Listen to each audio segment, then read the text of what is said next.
When 38-year-old widow Sarah Martinez reluctantly accepted the inheritance of her late husband's eccentric great-uncle's isolated cabin in the rugged mountains of southwestern Colorado, a property she desperately planned to sell for quick cash. To prevent foreclosure on her family home, she never imagined that repairing a damaged floorboard would reveal Butch Cassidy's personal hand-drawn map leading to a $20 million gold cache hidden for over a century in the treacherous canyons of the American West.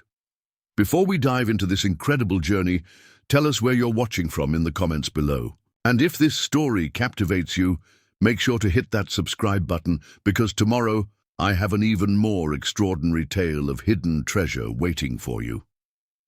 The certified letter from Hawkins & Associates Legal Services had been sitting unopened on Sarah Martinez's cramped kitchen counter for nearly a week, buried beneath a mountain of overdue bills, medical statements, and foreclosure warnings that had become the unwelcome wallpaper of her daily existence. The cream-colored envelope, with its formal letterhead, seemed to mock her predicament, just another official document in a year that had brought nothing but devastating news since her husband Miguel's sudden death from a heart attack 9 months earlier. At 38, Sarah had thought she and Miguel had finally achieved the American dream in their modest 3-bedroom home in Pueblo, Colorado. Miguel's construction business had been thriving.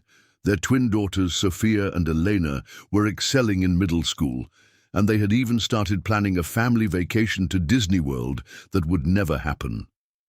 The medical bills from Miguel's brief but intensive hospital stay had quickly consumed their modest savings, and without his income, Sarah's part-time job as a dental assistant barely covered groceries, let alone the mortgage payments that seemed to grow more impossible each month. "Mum, you really should open that," 13-year-old Sophia said over breakfast, gesturing toward the envelope while mechanically eating store-brand cereal that had replaced the name-brand options they could no longer afford. Her twin sister, Elena, nodded in agreement, both girls having developed the worried expressions of children forced to understand adult financial stress far too early. Their school clothes had grown slightly too small over the past months, but Sarah couldn't bring herself to spend money on new ones when the electricity bill remained unpaid. "It's probably just something about great-uncle Tomas," Sarah replied, taking a sip of the weak coffee she'd been stretching by using fewer grounds each morning. "You know how he was Dad's great-uncle, the one who lived like a hermit up in the mountains? We barely knew him existed until he started sending those strange Christmas cards a few years ago." Tomas Herrera had been Miguel's paternal great-uncle, a mysterious figure who had lived alone in a remote cabin somewhere in the San Juan Mountains for as long as anyone could remember. Family legend suggested he had been a prospector, or maybe a hunting guide, but details about his life remained frustratingly vague. The few times Miguel had mentioned him, it was with a mixture of curiosity and mild embarrassment about having such an eccentric relative. Tomas had never attended family gatherings, never called on holidays, and the only evidence of his existence had been those occasional Christmas cards signed simply T. Herrera with no return address. "But what if it's something important?" Elena pressed, displaying the same persistent nature that had made her an excellent student before their world fell apart. "What if he left you something that could help us?" Sarah's laugh held no humor as she glanced around their kitchen, noting the stack of unpaid bills held down by a coffee mug, the refrigerator covered with final notices, and the phone that had been disconnected 3 days earlier. The idea that Tomas Herrera, a man who lived without electricity or running water in a cabin somewhere in the wilderness, could have left anything of value seemed absurd. Still, the hope in her daughter's eyes was painful to witness. With a resigned sigh that had become her default response to most situations lately, Sarah tore open the envelope, expecting perhaps some minimal legal obligation or distant family matter requiring her signature as Miguel's widow and Tomas's closest living relative. Her eyes widened as she scanned the formal language typed on expensive letterhead, the words seeming to swim before her tired vision. "What does it say, Mom?"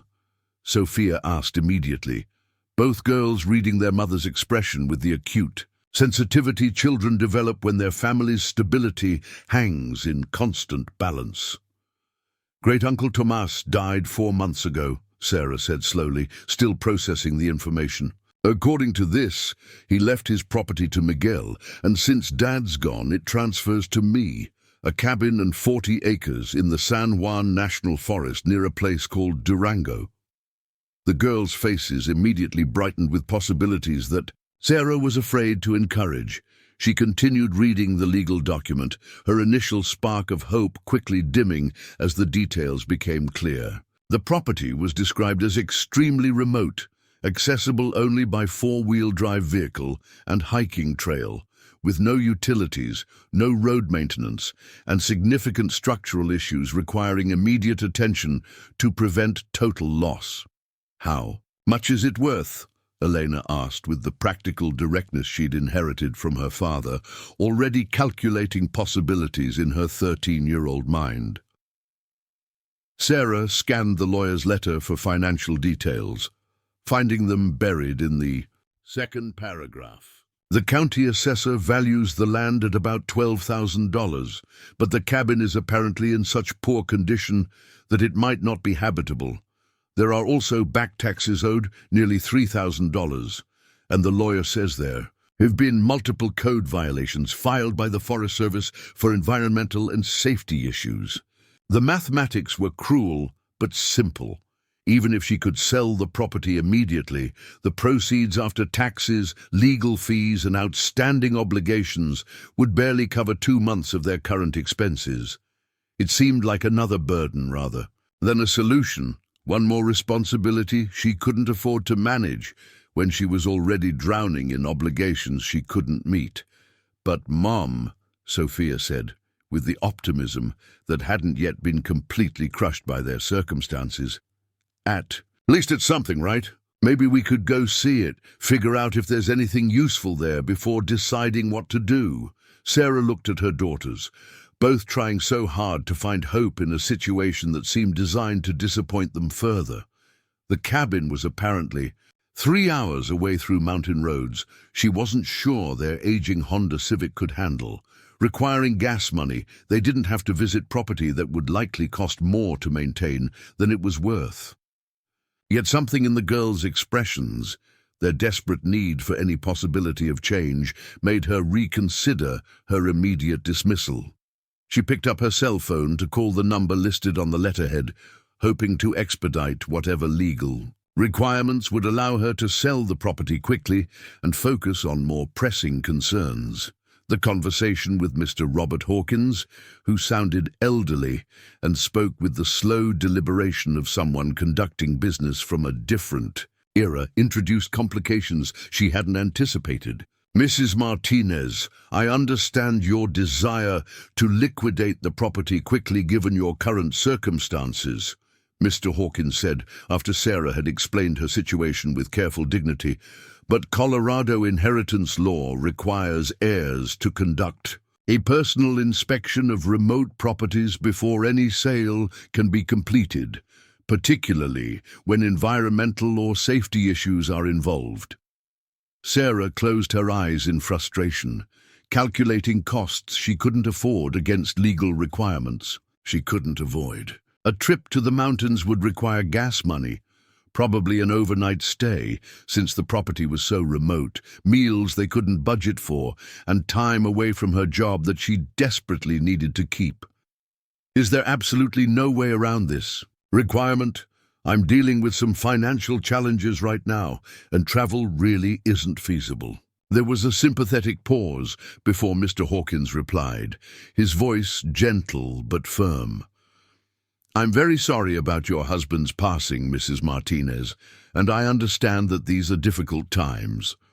Unfortunately, your great-uncle's will contained specific provisions about the property inspection, and Colorado law is quite clear about environmental assessments for remote Forest Service adjacent lands. Without the required personal inspection and environmental clearance, the probate court cannot release clear title for any sale or transfer. The legal maze seemed designed to prevent her from accessing what little help the inheritance might provide. Sarah rubbed her temples, feeling the familiar stress headache that had become her constant companion since Miguel's death. How long would I need to be there for this inspection? The actual legal requirement could be satisfied with a brief walkthrough and documentation of the property's condition, Mr. Hawkins explained. You'd need to meet with a Forest Service representative who would witness your inspection and complete the environmental assessment. The process itself could be accomplished in a few hours, though given the property's remote location, you'd want to plan for potential delays or difficulties accessing the site. After ending the call, Sarah sat at the kitchen table staring at the legal documents while her daughters finished their breakfast and prepared for school. The logical decision was clear. Find a way to make the trip, complete whatever legal requirements were necessary, and sell the property as quickly as possible to whoever would take it. Even a few $1,000s would provide crucial breathing room in their desperate financial situation. That evening, after the girls had gone to bed, Sarah spread out her limited options like a general planning a military campaign with insufficient resources. Their car had been making concerning noises lately, but a local mechanic had assured her it would handle highway driving for a while longer. She had exactly $120 in her checking account after paying for groceries, but her credit card still had enough available balance to cover gas and possibly one night in the cheapest motel she could find. The plan crystallized with the desperate clarity that comes from having no alternatives. She would drive to Durango over the weekend, meet with the Forest Service representative, document whatever needed to be documented, and complete the legal requirements to sell Great Uncle Tomas's property. It would be a financial strain they could barely afford, but without it, they would lose any potential benefit from the inheritance. Friday morning arrived grey and cold, with early October snow already dusting the higher peaks visible from their neighborhood. Sarah had packed their small cooler with sandwiches and snacks, filled a thermos with coffee, and loaded the car with emergency supplies, including blankets, water, and a first aid kit that Miguel had always insisted on for mountain travel. The day, girls were excited despite the circumstances, treating the unexpected trip as an adventure rather than a desperate measure to salvage something valuable from their collapsing financial situation. "It's like we're explorers," Elena said as they headed southwest toward the mountains, her breath visible in the car's inadequate heating. "Maybe Great Uncle Tomas left us something amazing, like buried treasure or something." Sophia rolled her eyes at her sister's optimism, but couldn't hide her own curiosity. "Mom, what do you remember Dad saying about him? Why did he live alone up there for so long?" Sarah searched her memory for the few conversations she and Miguel had shared about his eccentric great-uncle. "Your father said Tomas had been some kind of outdoorsman, maybe a prospector back when people still looked for gold in these mountains. He came out here after World War II and just never left. Dad thought maybe he'd had some kind of trauma from the war and preferred solitude, but honestly, we never really knew much about him." The drive took them through increasingly spectacular but intimidating terrain as they climbed from the plains into the San Juan Mountains. The landscape transformed from agricultural valleys to dense forests of aspen and pine, with snow-capped peaks rising dramatically on all sides. Sarah's Honda Civic handled the main highways adequately, but she grew increasingly nervous about the final approach to Tomas's property, which, according to Mr. Hawkins's directions, involved several miles of unmaintained forest roads. They stopped for lunch in Durango, a picturesque mountain town that seemed prosperous and well-maintained, surrounded by the kind of natural beauty that attracted tourists and outdoor enthusiasts from around the world. The contrast with their own struggling circumstances was stark, but not bitter, Sarah found herself genuinely appreciating the majesty of the landscape, even as she worried about their car's ability to handle the rough terrain ahead. The forest. Service office is just a few blocks from here, she told the girls as they finished their sandwiches at a small park overlooking the Animas River. I need to check in with them before we head up to the property. Hopefully, this whole process will be straightforward and we can be back home by Sunday evening. The Forest Service office was staffed by a friendly ranger named Jessica Torres, who had clearly been expecting Sarah's visit and seemed sympathetic to her situation. Mrs. Martinez, I've reviewed the file on your great-uncle's property. It's definitely remote, about an hour's drive from here on some pretty rough roads, then a short hike to reach the actual cabin. The main concerns are basic structural safety and ensuring no environmental contamination before any sale or development. Ranger Torres spread out a detailed topographical map, pointing to a small square marking Tomas's property in a valley, surrounded by national forest land. Your great-uncle was actually well regarded by our department. He lived very lightly on the land, never caused any problems, and actually helped us with fire prevention and wildlife monitoring over the years. It's just that the cabin itself hasn't been maintained recently, and we need to document its condition for legal purposes. Looking at the map, Sarah felt a mixture of apprehension and curiosity about what they would find in the remote valley. Where Great-Uncle Tomas had spent decades in solitude, the property seemed impossibly isolated, surrounded by wilderness that stretched for miles in every direction. What had drawn him to such complete isolation, and what kind of life had he built in that hidden valley? As they prepared to make the final approach to the property, Sarah reflected on how dramatically their circumstances had changed over the past year. 12 months ago, she had been a wife and mother, living a comfortable suburban life, worried about ordinary things like soccer practice schedules and weekend plans. Now she was a widow, desperately pursuing any opportunity to prevent her family's complete financial collapse, driving into the mountains to inspect property left by a relative she had barely known existed. The irony wasn't lost on her that this inheritance, which might represent their only chance for financial relief, was also requiring an investment of resources they could barely afford. But as they turned onto the rough forest road that would lead to Tomas Herrera's hidden valley, Sarah felt a spark of something she hadn't experienced in months. Genuine curiosity about what they might discover in the remote cabin where her husband's mysterious great-uncle had chosen to spend the final decades of his solitary life. The forest road that led to Tomas Herrera's property quickly deteriorated from rough pavement to gravel, then to little more than 2 tire tracks separated by a ridge of weeds and small rocks that scraped ominously against the Honda's undercarriage. Sarah gripped the steering wheel tightly as they climbed steadily through dense stands of pine and aspen, the trees closing in on both sides until the road became a tunnel through the forest. Her daughters had grown quiet in the back seat, perhaps, sensing their mother's growing anxiety about whether their aging car would survive this journey. "Mom, are you sure we're going the right way?" Sophia asked after they had been driving for nearly an hour without seeing any signs of civilization, passing only the occasional Forest Service marker or wildlife warning sign. Sarah consulted the handwritten directions Mr. Hawkins had provided, comparing them to the GPS on her phone, which had lost signal 20 minutes earlier. "According to the lawyer's notes, we should reach a creek crossing soon, then look for a wooden post with Herrera carved into it. The property is supposed to be just beyond that."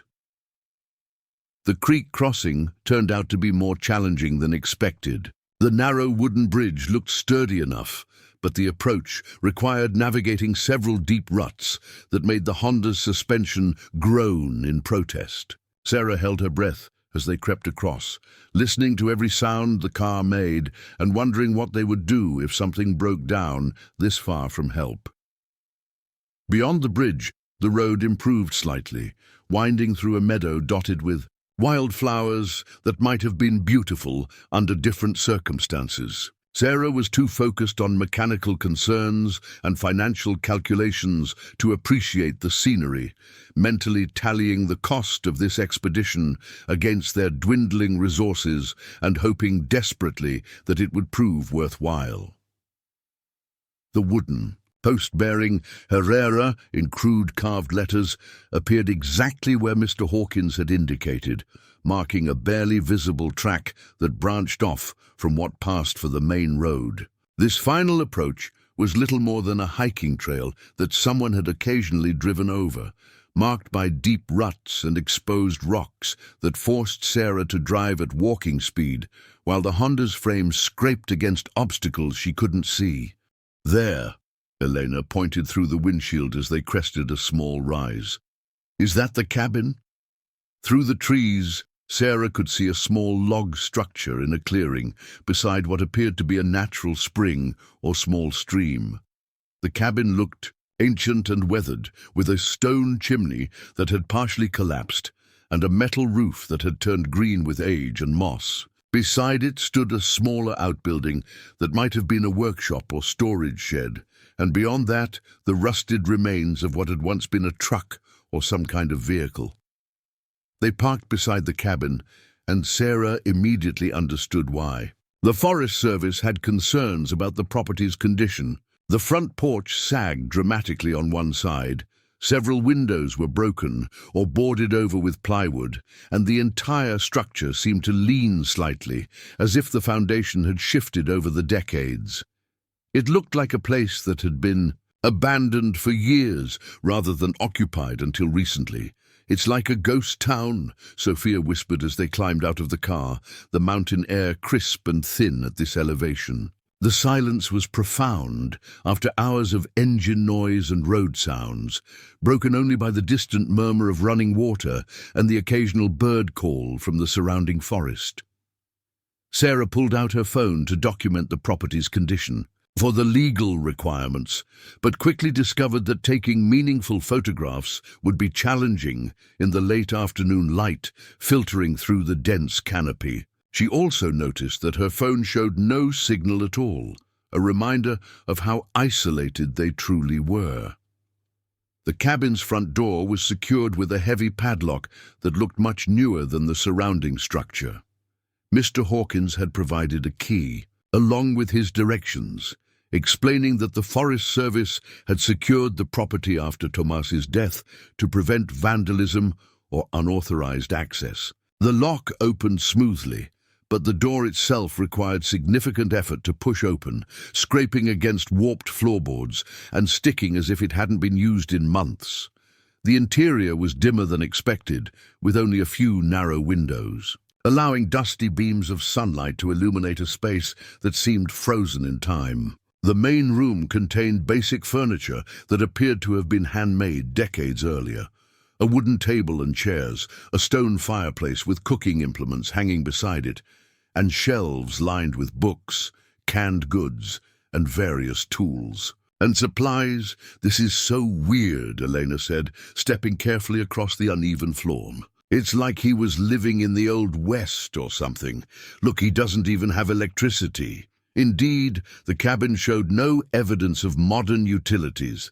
Light came from oil lamps and candles, heat from the fireplace and a wood-burning stove, and food preparation apparently relied on the spring outside and whatever could be cooked over an open flame. Yet the space didn't feel primitive so much as deliberately simple, organized with the efficiency of someone who had reduced life to its essential elements.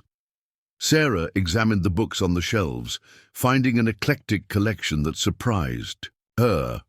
Alongside practical volumes about wilderness survival, hunting and farming were works of history, philosophy and literature that suggested a more educated mind than she had expected from the family stories about eccentric Uncle Tomas. Many of the books were in Spanish, but others covered topics like geology, astronomy, and what appeared to be regional history of the American Southwest.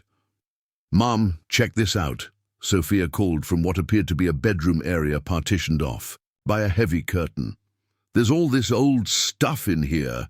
The bedroom contained a simple cot with military-style blankets, a wooden chest, and walls covered with maps, photographs, and newspaper clippings that created a complex collage spanning several decades. Sarah moved closer to examine the materials, trying to understand what had captured Tomas's interest enough to preserve on his walls.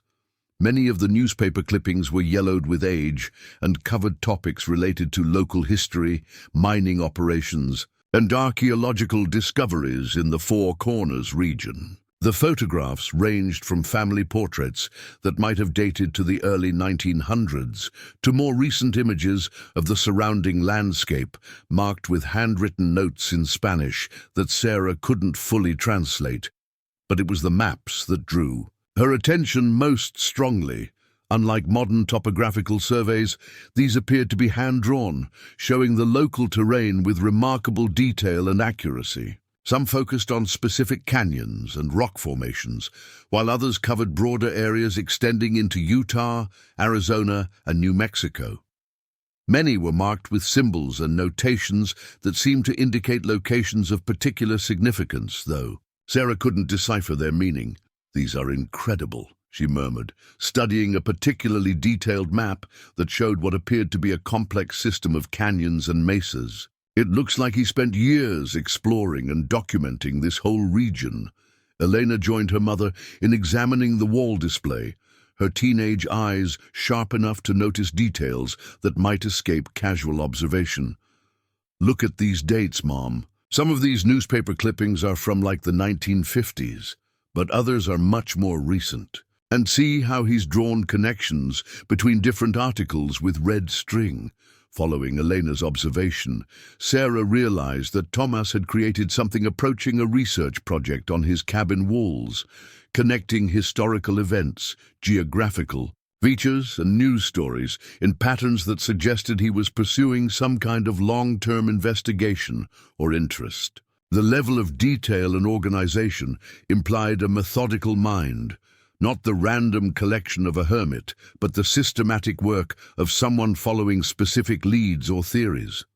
"Girls, we should focus on documenting the structural issues for the Forest Service report," Sarah said, though she found herself increasingly curious about the materials Tomas had assembled. "We need to check the foundation, roof condition, and any environmental concerns before it gets dark." The inspection revealed exactly what she had expected, a structure that had once been solid and well built, but had deteriorated significantly. In recent years, the roof leaked in several places, the foundation had shifted enough to create cracks in the log walls, and the primitive sanitation system would never meet modern environmental standards. Any sale would require either extensive renovations or complete demolition, both expensive propositions that would eliminate any potential profit from the property. As they worked their way through the cabin, documenting problems with Sarah's phone camera, Elena made an observation that stopped their progress entirely. "Mom, this floor doesn't feel right in this corner. It's like hollow or something." Sarah knelt beside her daughter, pressing against the floorboards in the area Elena had indicated. Indeed, the sound was different, more resonant, as if there was empty space beneath this section of the floor. Running her hands along the boards, she found that several were loose, held in place by square nails that had worked free over the years. "Should we look underneath?" Sophia asked, voicing the question that was already forming in Sarah's mind. Common sense suggested that investigating the cabin's structural details was beyond the scope of their legal requirements. They were there to document obvious problems and complete the paperwork necessary for a sale, not to conduct a detailed archaeological survey of Great-Uncle Tomas's living arrangements. Yet something about the deliberate way the loose boards were positioned suggested this wasn't simply structural deterioration. Using a multi-tool from the car's emergency kit, Sarah managed to pry up several floorboards, revealing a shallow space that had been deliberately created beneath the cabin's floor. The area was lined with oiled canvas and contained several wrapped packages that had been carefully protected from moisture and pests. "What is all this stuff?" Elena wondered as Sarah carefully lifted out the first package. The wrapping proved to be oilcloth tied with leather strips, protection that had kept the contents in remarkable condition despite the cabin's primitive conditions. Inside the first package, Sarah found more maps, but these were different from the wall display. These were older, drawn on different paper with different techniques, and marked with symbols and notations that were clearly from an earlier era. The second package contained what appeared to be a leather journal or logbook, its pages filled with handwritten entries in faded ink.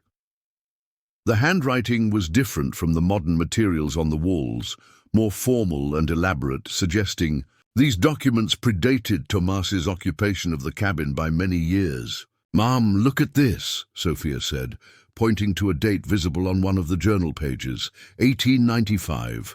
This stuff is like over 100 years old. Sarah carefully turned the brittle pages, trying to decipher the faded handwriting while protecting the fragile paper. The entries appeared to be some kind of daily record, documenting travel, weather conditions, and geographical observations. Many entries mentioned specific locations by name, though the place names were often unfamiliar or seemed to be in code. As the afternoon light faded, making detailed examination increasingly difficult, Sarah realized they had discovered something far more significant than a simple inheritance. The hidden materials suggested that Tomas's cabin had been more than just a hermit's retreat. It had been the repository for historical documents and maps that might have considerable value to researchers, collectors, or historians interested in the American West. "We need to be very careful with all this," she told her daughters as they rewrapped the materials and placed them back in their hiding place. "These could be historically important, and we don't want to damage them by handling them too much." But even as she spoke, Sarah's mind was racing with possibilities she hadn't considered before arriving at the property. What if Great-Uncle Tomas hadn't been simply an eccentric hermit, but someone who had inherited or discovered historical materials of genuine significance? What if the property's value wasn't in the land or cabin, but in the documents and maps he had spent decades preserving? The practical challenges remained daunting. They would need to spend the night somewhere nearby, complete the Forest Service inspection in the morning, and figure out how to properly evaluate and preserve whatever Tomas had hidden beneath his cabin floor. But for the first time since Miguel's death, Sarah felt a spark of genuine hope that their desperate situation might have an unexpected solution. As darkness fell over the remote valley, with stars becoming visible through the crystal-clear mountain air, Sarah gathered her daughters close and began planning their next steps. The inherited cabin that had seemed like another burden might actually represent the opportunity they had desperately needed, though in a form she never could have anticipated. The nearest motel turned out to be a weathered establishment called the Mountain View Inn, located 45 minutes back down the treacherous forest roads in the small town of Bayfield. Sarah had hoped to find accommodations closer to Tomas's property, but the desk clerk, a friendly woman in her 60s named Ruth, explained that most visitors to this remote area were serious hikers or hunters who camped rather than seeking indoor lodging. "You're the first folks I've seen asking about the old Herrera place in years," Ruth commented as she handed Sarah the room key. "Tomas used to come through town maybe once a month for supplies, always paid cash, never said much. Kept to himself, but he was polite enough. Sorry to hear he passed." The motel room was basic but clean, with 2 double beds and a small table, where Sarah spread out the photographs she had taken of the hidden materials. Under the harsh, fluorescent lighting, the images revealed details that had been difficult to see in the cabin's dim interior. The old maps showed remarkable artistic skill and geographical precision, while the journal entries, though faded, appeared to document extensive travel and exploration throughout the Southwest. "Mom, I've been thinking about those maps," Elena said as they shared a dinner of vending machine snacks and convenience store sandwiches. Some of those place names looked familiar from our Colorado history unit at school. Didn't we study about old mining camps and stuff?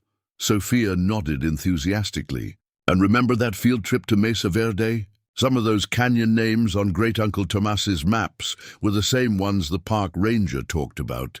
Sarah examined the photographs more carefully, trying to correlate the hand-drawn features with her limited knowledge of regional geography. The maps showed extraordinary detail in areas she recognized from highway signs and tourist brochures, but they also depicted locations that didn't appear on any modern maps she had seen. More intriguingly, many sites were marked with symbols that seemed to indicate something specific, perhaps water sources, camping spots, or geological features of particular interest. Sleep came fitfully that night, interrupted by anxiety about their financial situation and growing curiosity about what they had discovered. Sarah found herself calculating and recalculating their remaining resources, trying to determine how long they could afford to stay in the area if the historical materials proved significant enough to warrant further investigation. The next morning brought crisp mountain air and crystal-clear skies that made the surrounding peaks seem close enough to touch. Sarah had arranged to meet Forest Service Ranger Torres at the property by 10 o'clock to complete the required environmental and structural assessment, but she found herself eager to return to the cabin for reasons that had nothing to do with legal requirements. The drive back up the mountain felt less intimidating in daylight, though no less challenging for their aging Honda. Sarah had purchased basic supplies in Bayfield: bottled water, better flashlights, and work gloves that would allow safer handling of the fragile documents. She had also picked up a Colorado road atlas, hoping to correlate some of the mapped locations with modern geographical references. Ranger Torres was already waiting when they arrived, her official Forest Service vehicle looking far more appropriate for the rough terrain than Sarah's sedan. She greeted them warmly and immediately began the systematic inspection process, documenting structural issues with a professional thoroughness that Sarah found both reassuring and slightly intimidating. The main concerns are fairly typical for remote properties this age, Torres explained as she photographed foundation problems and roof damage. Basic structural integrity, water and waste management systems, and fire safety. The good news is that your great-uncle maintained the property well within environmental guidelines. No contamination issues, no illegal dumping, minimal impact on the surrounding ecosystem. As the ranger worked, Sarah found herself drawn back to the hidden compartment beneath the floorboards. In better light and with proper tools, she could see that the space had been deliberately constructed, lined with cedar planking and sealed with what appeared to be beeswax to prevent moisture damage. This wasn't a casual hiding place, but a carefully engineered archive designed to preserve valuable materials over decades. "Mrs. Martinez," Ranger Torres called from outside, "could you come take a look at something?" Sarah found the ranger examining the smaller outbuilding behind the cabin, which had appeared to be a simple storage shed from a distance. Up close, however, it showed evidence of more sophisticated construction and recent maintenance that contrasted sharply with the cabin's deteriorated condition. "This structure is in much better shape than the main building," Torres observed, testing the solid wooden door and examining the metal roof that showed no signs of leakage. "It looks like Mr. Herrera prioritized maintaining this building over his living space." The door was secured with the same type of heavy padlock that had protected the cabin, and Sarah's keyring included what appeared to be a matching key. Inside, they discovered what could only be described as a workshop and research facility that seemed incongruous with the primitive living conditions of the main cabin. The building contained a workbench with tools for bookbinding and document preservation, photography equipment that appeared to be several decades old but well maintained, and filing cabinets that were locked with smaller keys Sarah didn't possess. Most significantly, the walls were covered with large-scale maps that appeared to be professionally printed geological surveys, marked with the same types of symbols and notations they had seen in the cabin. "This is remarkable," Torres said, examining the setup with professional interest. "Mr. Herrera appears to have been conducting some kind of serious historical or archaeological research. These geological surveys are extremely detailed and would have cost considerable money to obtain." Elena pointed to a corner where several framed photographs showed groups of men in period clothing standing beside mining equipment or in front of rock formations. "Mom, look at the clothing in these pictures. This stuff is really old, like from the 1800s. Sarah studied the photographs more carefully, noting that many showed the same distinctive canyon landscapes depicted in the hand-drawn maps. Some included what appeared to be mining operations, wooden structures, ore carts, and groups of workers posed formally for the camera in the style of 19th century photography. One photograph in particular caught her attention. It showed a group of men on horseback, dressed in the style of the late 1800s, posed before a distinctive rock formation that she was certain she had seen depicted in the hidden maps. Written in faded ink below the photograph were the words, "Hole in the Wall, Gang 1899.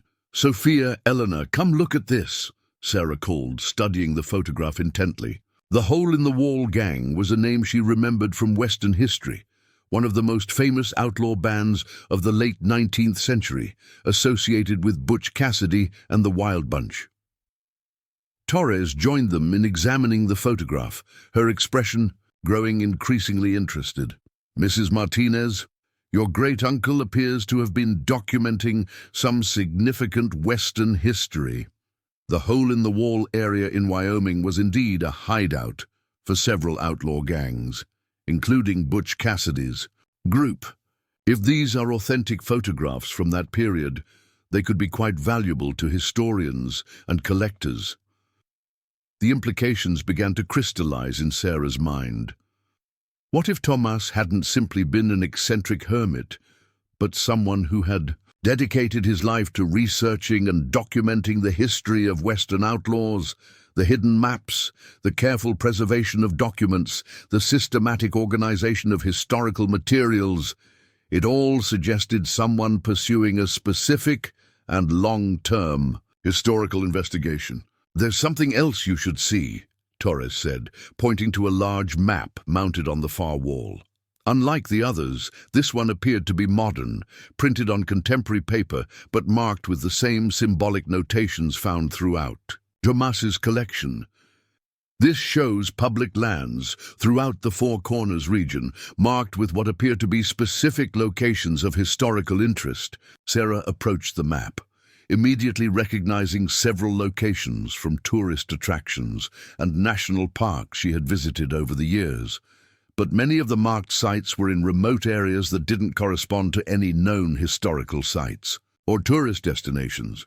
The symbols appeared to form patterns, connecting various locations across Colorado, Utah, Arizona, and New Mexico in ways that suggested some kind of systematic survey or search grid. "Mom," Elena said quietly, pointing to a small notation in the map's corner that they had almost missed.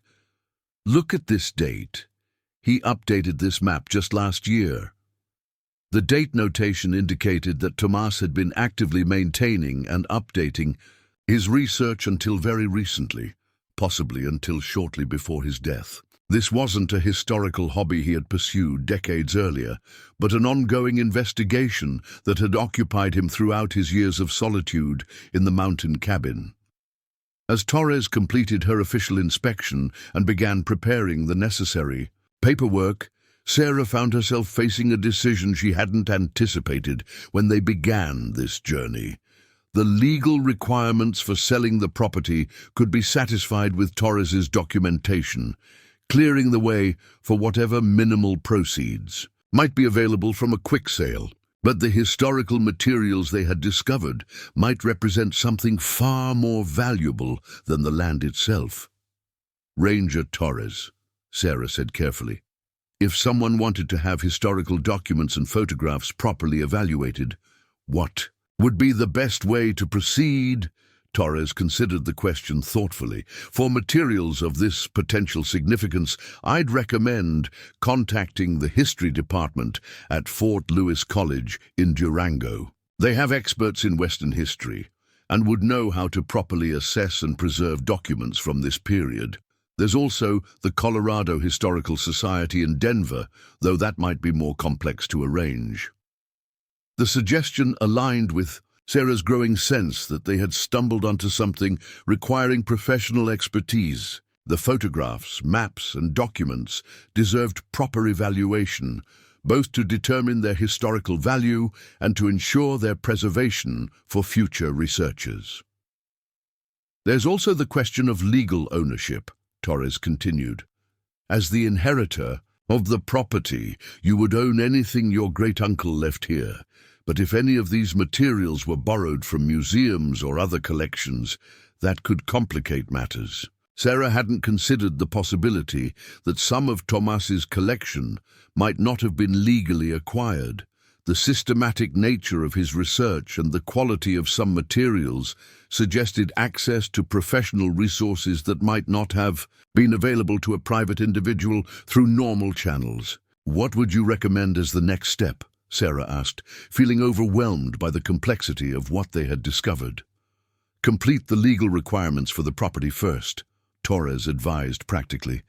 That gives you clear ownership and prevents any complications while you're researching the historical materials. Then contact academic experts who can help you understand what you've found and advise you on the best way to proceed. As they prepared to leave the property, Sarah took one final walk through the cabin and workshop, trying to absorb the full scope of what Tomas had accomplished during his decades of isolation. The man she had barely known had clearly been pursuing something far more significant than simple hermit living. He had created a research facility dedicated to documenting Western outlaw history, preserving materials that might otherwise have been lost, and possibly pursuing leads that professional historians had never explored. The drive back to Bayfield gave her time to process the morning's discoveries and begin planning their next steps. The immediate financial pressures that had driven this trip remained unchanged. They still needed income to prevent foreclosure, still faced mounting bills and limited resources. But the possibility that Tomas's historical collection might provide a different kind of solution was becoming increasingly compelling. "Mom, what are you thinking?"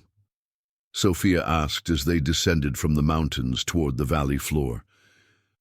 "I'm thinking that maybe we need to learn more about what great-uncle Tomas was really doing up there," Sarah replied. "Before we make any decisions about selling the property, we should find out if he left us something more valuable than land." Elena leaned forward from the back seat. "You mean like real treasure? Like the outlaw stuff he was researching?" Sarah smiled at her daughter's enthusiasm while considering the question seriously. The historical materials they had discovered were certainly valuable in academic terms and possibly valuable financially as well. But the systematic nature of Tomas's research, the detailed maps, and the ongoing updates to his work suggested he might have been pursuing specific leads, rather than simply collecting historical curiosities. "I think we need to find out exactly what Great-Uncle Tomas was looking for," she said, "and whether he found it." The decision crystallized as they reached the main highway. Instead of returning immediately to Pueblo and their desperate financial situation, they would extend their stay long enough to have the historical materials properly evaluated. The modest cost of additional motel nights and meals would strain their resources further, but the potential rewards justified the risk if Tomas's collection proved as significant as it appeared.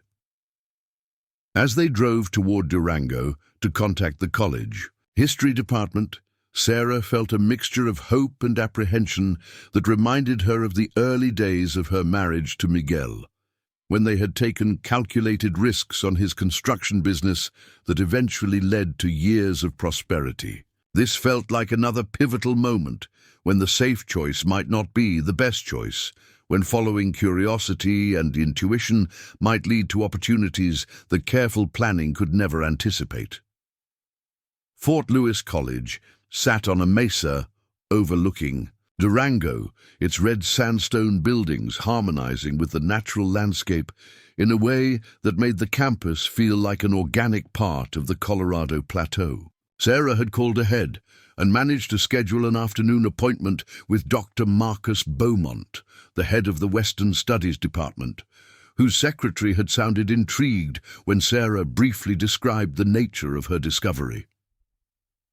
The drive up to the campus gave them spectacular views of the Animas River Valley and the surrounding peaks, but Sarah found herself too nervous to fully appreciate the scenery. She had spent the morning at a Kinko's in Durango, carefully scanning the clearest photographs of Tomas's materials onto a flash drive, creating digital copies that could be shared without risking damage to the originals. The process had cost nearly $40 she couldn't afford, but it seemed essential for any serious evaluation of what they had found. Dr. Beaumont turned out to be a man in his late 50s with graying hair and the weathered look of someone who spent considerable time outdoors. His office walls were covered with maps, photographs, and artifacts that immediately reminded Sarah of Tomas's workshop, though arranged with academic organization rather than the hermit's intuitive system. "Mrs. Martinez, thank you for coming in on such short notice," he said, gesturing for them to sit around a conference table where he had already set up a laptop and projector. "Your phone call was quite intriguing. It's not often that we hear about private collections of Western historical materials, especially ones that might relate to outlaw history." Sarah inserted her flash drive and began displaying the images she had captured, starting with the photographs of the hole-in-the-wall gang and the various maps spread throughout Tomas's cabin and workshop. Dr. Beaumont's expression grew increasingly focused as each image appeared on the projection screen. "This is remarkable," he said, after examining the photograph labeled as the hole-in-the-wall gang.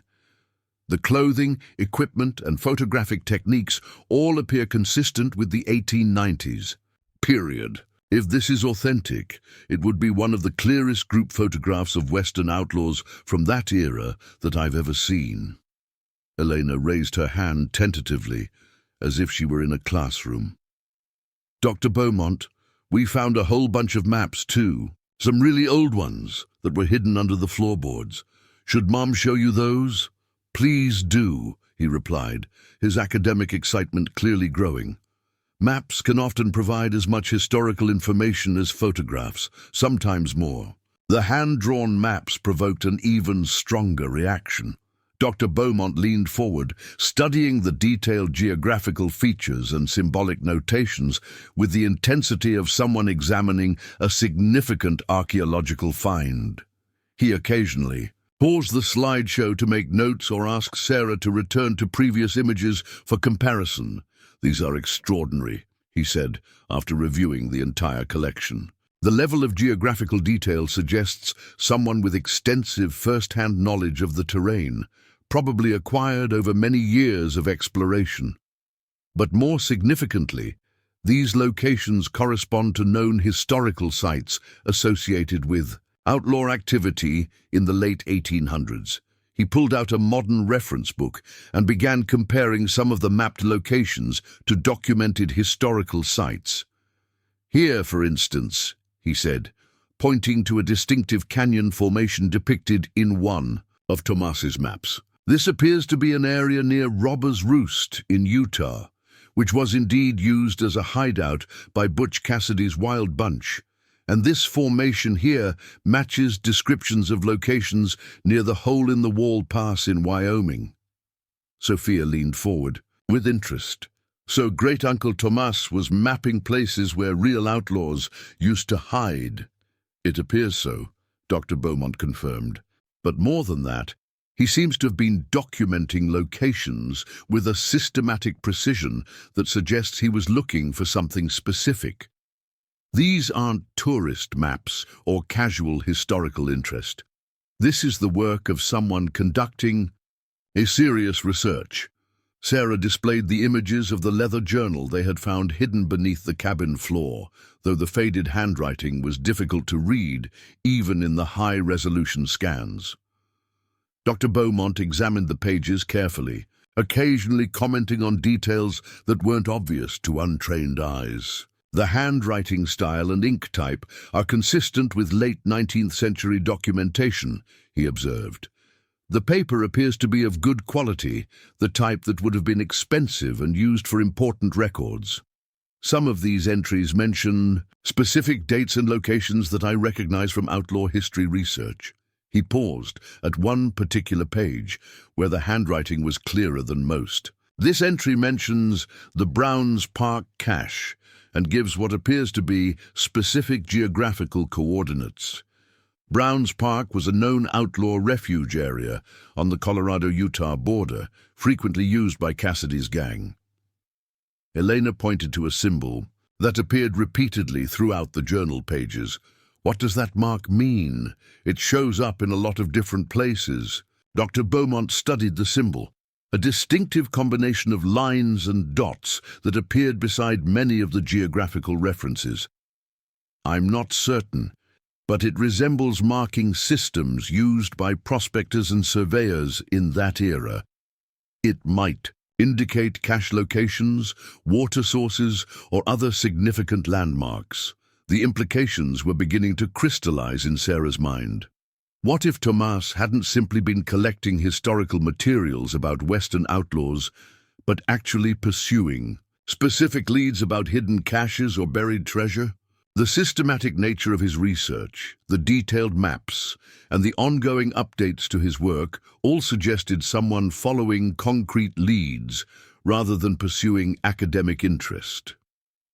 Dr. Beaumont, Sarah said carefully, in your professional opinion, what kind of value might materials like this have? I mean, both historically and potentially financially. The professor considered the question thoughtfully.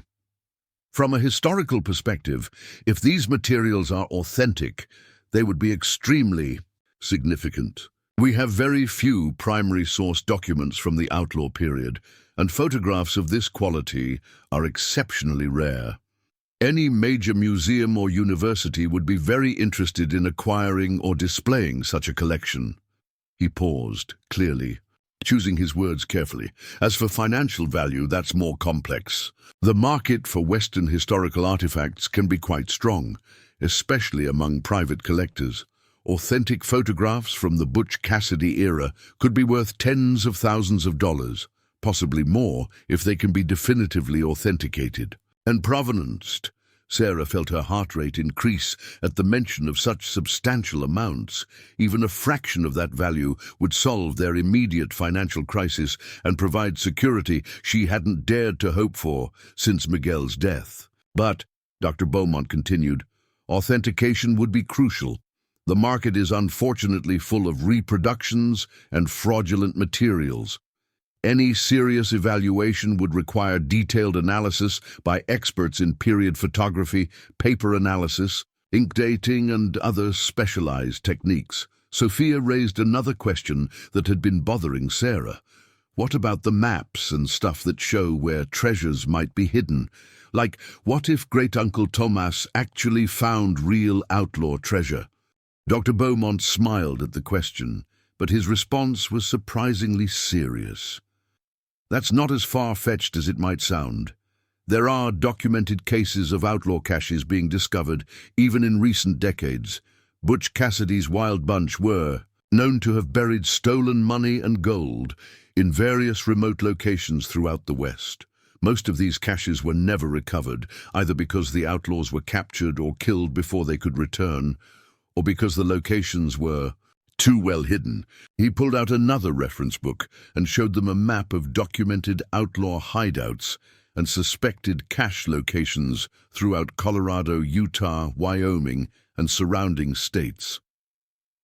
Modern treasure hunters and historians continue to search for these sites. The challenge is that most of the original gang members took their secrets to the grave, and the terrain in these areas is extremely remote and dangerous. Elena studied the reference map, comparing it to the images of Tomas's hand-drawn charts. Some of these places looked like the same locations great-uncle Tomas was mapping. Indeed they do, Dr. Beaumont agreed. Your great-uncle appears to have been conducting the kind of systematic research that professional treasure hunters and historians have attempted for decades. The difference is that he had access to primary source materials, this journal and these photographs, that might have provided leads unavailable to other researchers. Sarah found herself facing a decision that felt overwhelming in its implications. The responsible course would be to have the materials professionally authenticated, then either donate them to a museum for the tax benefits or sell them to collectors for whatever financial return they might provide. Either option would likely provide some relief from their financial crisis while ensuring the historical materials were properly preserved. But there was another possibility that Dr. Beaumont's comments had made explicit.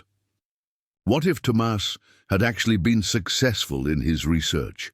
What if the maps and journals didn't just document historical locations, but provided specific information about cache sites that had never been discovered? Dr. Beaumont, Sarah asked, hypothetically, if someone wanted to investigate whether any of these mapped locations might contain actual hidden caches, how would they go about it? I mean safely and legally. The professor leaned back in his chair, clearly intrigued by the direction of the conversation. That's a complex question involving legal, practical, and safety considerations. First, you'd need to determine land ownership for any sites you wanted to investigate. Much of the outlaw territory is now public land. National forests, BLM land, state parks, which have strict regulations about metal detecting and excavation. He pulled out a legal pad and began sketching a rough flowchart. You'd need permits for any serious investigation, proper equipment for remote area exploration, and ideally, partnerships with academic institutions or museums that could provide expertise and legitimacy to any discoveries. Sophia was clearly excited by these possibilities. So it's like a real treasure hunt, but with rules and stuff? Exactly, Dr. Beaumont confirmed.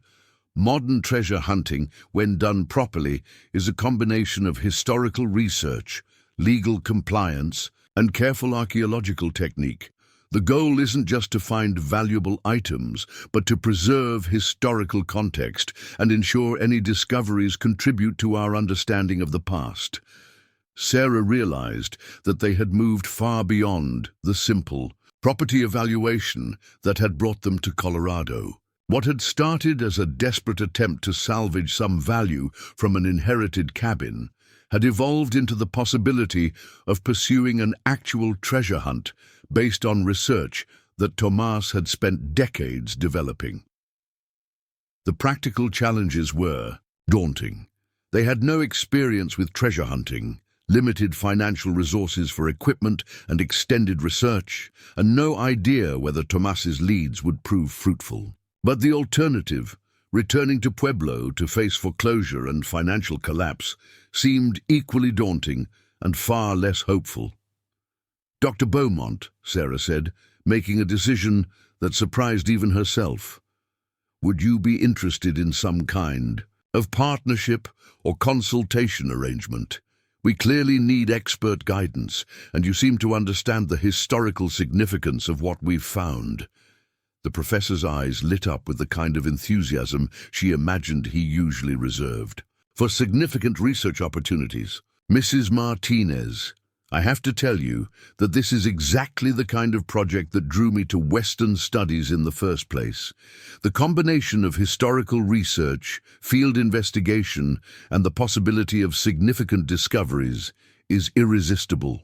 From an academic standpoint, Elena and Sophia exchanged excited glances, clearly energized by the possibility that their desperate family situation might transform into an adventure with genuine potential for success. "What would be the next steps?" Sarah asked, feeling simultaneously terrified and exhilarated by the path they seemed to be choosing. Dr. Beaumont began outlining a systematic approach that would balance academic rigor with practical treasure. Hunting techniques. First, we need to complete the authentication process for the historical materials, both to establish their credibility and to provide detailed information for research purposes. Then we'd analyze the maps and journal entries to identify the most promising locations for initial investigation. He paused, studying Sarah's expression carefully. "I should mention that Fort Lewis College has discretionary research funds that could support this kind of historical investigation. If we structure this as an academic project, we might be able to cover expenses for equipment, travel, and other costs while ensuring any discoveries are properly documented and preserved." The offer seemed almost too good to be true. Sarah had expected to bear all the financial risk of pursuing Tomas's research, but the possibility of academic support would make the venture feasible even with their limited resources. "There's one more thing you should consider," Dr. Beaumont added. "If we do discover significant outlaw caches, the financial value could be substantial. Depending on the contents and legal ownership issues, we could be talking about discoveries worth hundreds of thousands or even millions of dollars." As they left the college campus that afternoon, Sarah felt as if their entire world had shifted. On its axis, the struggling widow who had reluctantly driven to Colorado to dispose of worthless inherited property was now contemplating a systematic treasure hunt based on historical research that might solve all their financial problems while contributing to academic understanding of Western outlaw history. The girls were practically bouncing with excitement as they walked back to their car, already planning imaginary adventures and discussing the possibility that their great-uncle might have left them clues to genuine buried treasure. For the first time since Miguel's death, Sarah felt genuinely hopeful about their future, though she also recognized that they were embarking on something far more complex and uncertain than anything she had ever attempted. The safe path would have been to sell the cabin and return to their familiar struggles in Pueblo. Instead, they were choosing adventure, risk, and the possibility of transforming their lives in ways she couldn't yet fully imagine.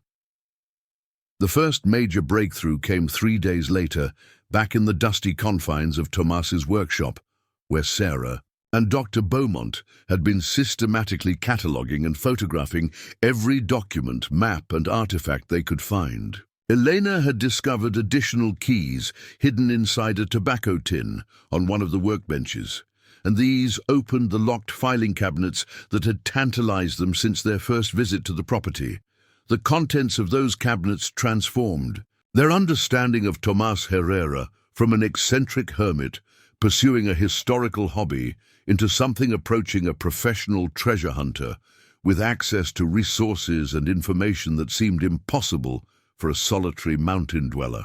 The files were meticulously organized, with folders labeled by location, date ranges, and what appeared to be a complex cross-referencing system that connected geographical sites with historical events and documented outlaw activities. "This is incredible," Dr. Beaumont murmured, as he carefully removed a thick folder marked Castle Gate, Union Pacific, 1897. Inside were photocopies of newspaper articles about one of Butch Cassidy's most famous train robberies, but also documents that appeared to be copies of railroad company records, Pinkerton detective reports, and even what looked like transcripts of court proceedings related to the investigation. Sarah examined the papers with growing amazement. How did he get access to all this?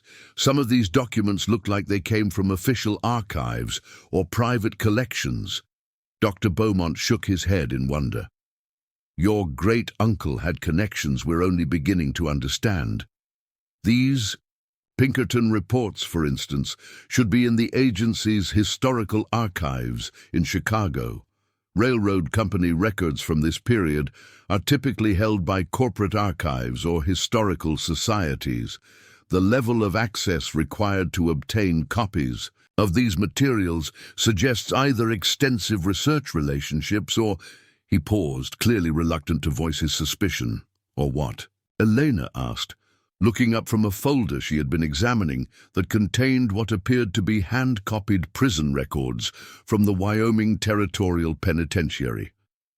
Or he had inside access to institutional archives that most researchers never see. Dr. Beaumont finished diplomatically. Academic researchers can request access to historical materials, but what we're seeing here represents years of systematic collection from multiple sources across several states. Sophia held up a manila envelope that had been tucked behind the other files. What about this? It's marked personal correspondence, confidential, and it feels like there are letters inside. Sarah carefully opened the envelope, finding a collection of handwritten letters dating from the 1970s through the early 2000s. The correspondence appeared to be between Tomas and various individuals, discussing historical research, document, authentication, and what could only be described as collaborative treasure hunting efforts. One letter, dated 1983, was particularly revealing. Tomas, the Browns Park expedition was more successful than we hoped.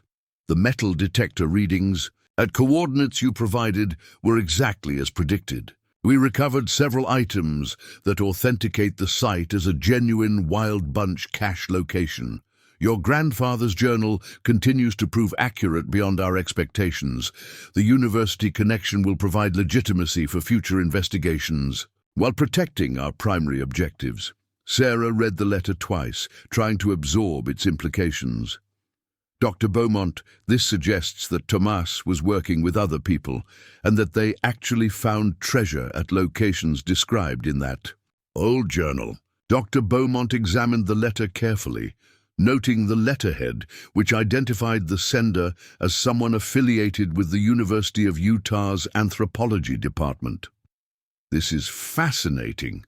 It appears your great-uncle was part of a network of researchers and treasure hunters who were systematically investigating outlaw cache sites based on primary source materials.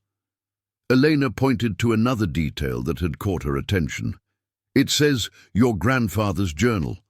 So that old diary we found wasn't even Tomas's research. It belonged to his grandfather? The revelation recontextualized everything they had discovered. If the leather journal, with its detailed geographical notations and coded references, belonged to Tomas's grandfather, it would have been created by someone who lived during the actual outlaw period, possibly someone with direct knowledge of Wild Bunch activities and cache locations. Sarah found herself trying to reconstruct a family history she had never known existed. Dr. Beaumont, if Tomas's grandfather was documenting outlaw activities in the 1890s, what would that suggest about his relationship to those outlaws? The professor considered the question carefully. There are several possibilities. He could have been a law enforcement officer, a journalist documenting outlaw activities, someone involved in legitimate business dealings with the outlaws, or... He paused again, clearly weighing his words.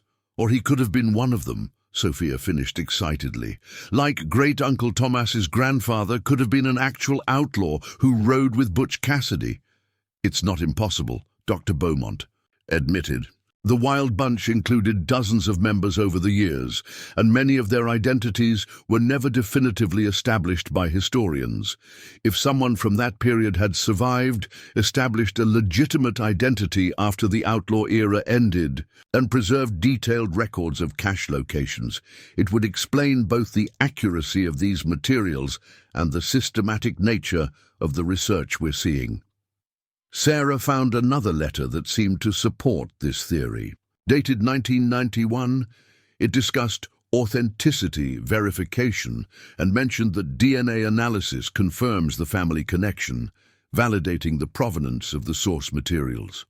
The letter was signed by someone at a private laboratory in Denver, suggesting that Tomas had actually undertaken scientific verification of his family's historical claims.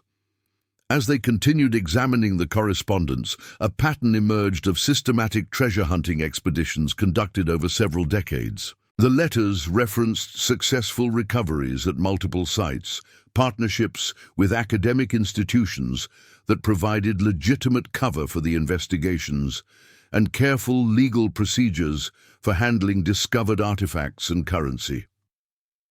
One letter from 1998 contained information that made Sarah's hands tremble as she read it. The Durango site excavation exceeded all expectations. Total recovery value, approximately $340,000 in period currency and artifacts.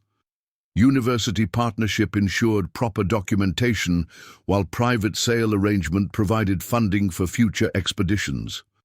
Your percentage of $85,000 has been deposited to the Denver account, as agreed.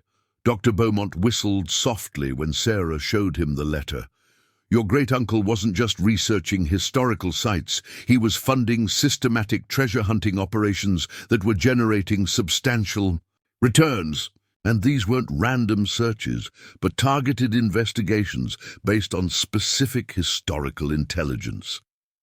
Eleanor found a folder containing what appeared to be financial records, showing regular deposits to various accounts over a period of more than 20 years.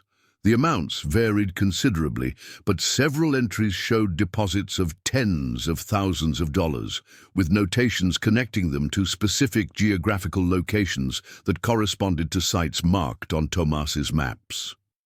"Mom, look at this," Elena said, pointing to a summary sheet dated just 2 years earlier. It shows total recoveries of over $1.2 million since 1979. Great-uncle Tomas was making money from this treasure hunting stuff. The implications were staggering. Sarah had inherited not just a remote cabin and some historical documents, but what appeared to be the operational base for a successful treasure hunting enterprise that had been generating substantial income for decades. More importantly, the systematic nature of the records suggested that many potential sites remained unexplored, representing future opportunities that might be even more valuable than past successes. Dr. Beaumont found a leather portfolio that contained what appeared to be Tomas's current research priorities. The documents inside were much more recent, some dated within the past year, and focused on a specific area of southwestern Colorado that the correspondence referred to as the primary objective. "This is remarkable," he said, spreading out a large-scale topographical map that had been marked with detailed notations and highlighted routes. "Your great-uncle appears to have spent years preparing for one major expedition to a location he believed contained the largest undiscovered cache from the Wild Bunch period." The map showed an area of remote canyon country about 60 miles southwest of Durango, marked with multiple approach routes, geological surveys, and what appeared to be security considerations for conducting excavation work without detection. Attached to the map were copies of land ownership records, confirming that the target area was on public land where properly permitted archaeological work would be legal. Sarah studied the detailed planning materials with growing excitement and apprehension. The level of preparation suggested that Tomas had been convinced this location contained something extraordinary, worthy of years of careful research and planning. But it also represented a level of complexity and risk that she had never contemplated when they first discovered the hidden materials. "Dr. Beaumont, based on what we're seeing here, what would be involved in pursuing this primary objective that Tomas was planning?" The professor examined the preparation materials carefully, noting the detailed geological surveys, access route, planning and equipment specifications that Tomas had assembled. This would be a major undertaking, requiring proper archaeological permits, specialized equipment, significant time investment, and careful attention to safety procedures for remote area work. He pointed to several technical documents that had been included in the portfolio. Your great-uncle had consulted with professional archaeologists, obtained geological surveys of the target area, and even arranged for ground-penetrating radar analysis of specific sites. This isn't amateur treasure hunting. It's a professional-grade expedition planned with scientific rigor.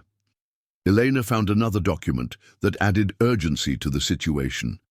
It was a letter from a private investigation firm, dated just 3 months before Tomas's death, reporting that other parties have become aware of the Colorado project and may be planning competing investigations of the target area. "What does that mean?" Sophia asked, reading over her sister's shoulder.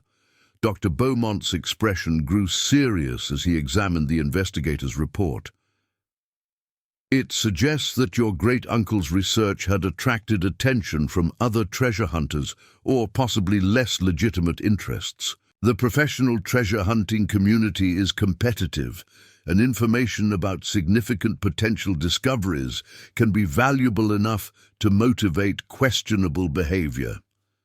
Sarah felt a chill as she realized that pursuing Tomas's research might involve more than academic investigation and physical challenges. If other people were aware of the potential value of the sites he had identified, their family could be walking into conflicts with individuals whose motivations and methods might be far different from their own scholarly interests. "There's something else," Dr. Beaumont said, finding a sealed envelope that had been tucked into the back of the portfolio. "This is addressed to my heir, and appears to have been intended as final instructions if something happened to prevent Tomas from completing his research personally." Sarah opened the envelope with careful fingers, finding a handwritten letter in Tomas's familiar script. "If you are reading this, I have passed before completing the most important work of my life. The enclosed materials represent 60 years of research based on my grandfather Roberto's direct knowledge of wild Butch Cassidy locations. Roberto Herrera rode with Cassidy's gang from 1896 to 1902 and documented 17 major Cassidy sites before establishing his new identity in Colorado. The letter continued with specific instructions for accessing what Tomas called the master cache, a central repository where the Wild Bunch had reportedly consolidated their most valuable stolen goods before the gang's final dissolution. According to Tomas's research, this location contained not just currency and gold, but also artifacts and documents that would rewrite the historical understanding of the outlaw period. "The estimated value exceeds $20 million, the letter concluded. But more importantly, successful recovery would establish our family's rightful place in Western history and provide security for future generations. The coordinates and detailed access instructions are encoded in Roberto's original journal using a cipher key I have hidden separately for security purposes." Sarah sat back in her chair, overwhelmed by the magnitude of what they had discovered. What had begun as a desperate attempt to salvage value from an unwanted inheritance had evolved into the possibility of pursuing a $20 million treasure hunt based on inside information from an actual Wild Bunch member. The rational part of her mind recognized the enormous risks and uncertainties involved. They had no experience with treasure hunting, no guarantee that Tomas's research was accurate, and no way of knowing what other parties might be competing for the same prize. But the alternative, returning to Pueblo to face foreclosure and financial collapse, seemed equally daunting and far less hopeful. "Dr. Beaumont," she said finally, "what would you recommend as our next step?" The professor looked at the materials spread across the workbench, clearly wrestling with the same mixture of excitement and apprehension that Sarah felt. "We need to decode Roberto's journal, verify the historical accuracy of Tomas's research, and develop a systematic plan for investigating the most promising sites. But we also need to proceed very carefully, both for safety reasons and because we may not be the only people interested in these locations. As afternoon shadows lengthened across the mountain valley, Sarah realized that their family was standing at a crossroads that would determine not just their immediate financial future, but the entire trajectory of their lives. The choice between safety and adventure, between accepting their circumstances and pursuing extraordinary possibilities, had never been more stark or consequential. The cipher key that would unlock Roberto Herrera's journal proved to be hidden, in a place so obvious that they had overlooked it completely during their initial searches. Sophia discovered it purely by accident when she knocked over a wooden box on Tomas's workbench, spilling its contents across the floor.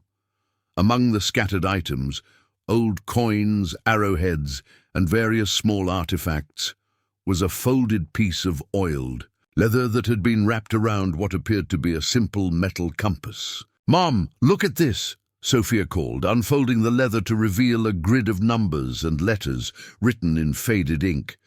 "It looks like some kind of code or something." Dr. Beaumont examined the leather document with growing excitement.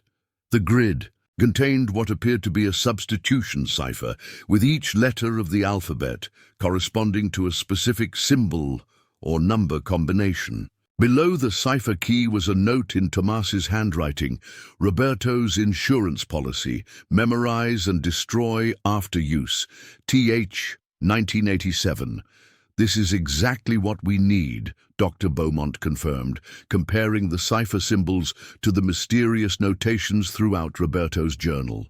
"With this key, we should be able to decode all the geographical references and site descriptions that have been puzzling us." Elena had already begun working on the translation, using a notebook to convert the coded symbols in the journal's first entry into readable text. Her young eyes and systematic approach made quick work of the initial passage, which transformed from meaningless symbols into a coherent narrative that sent chills through everyone present.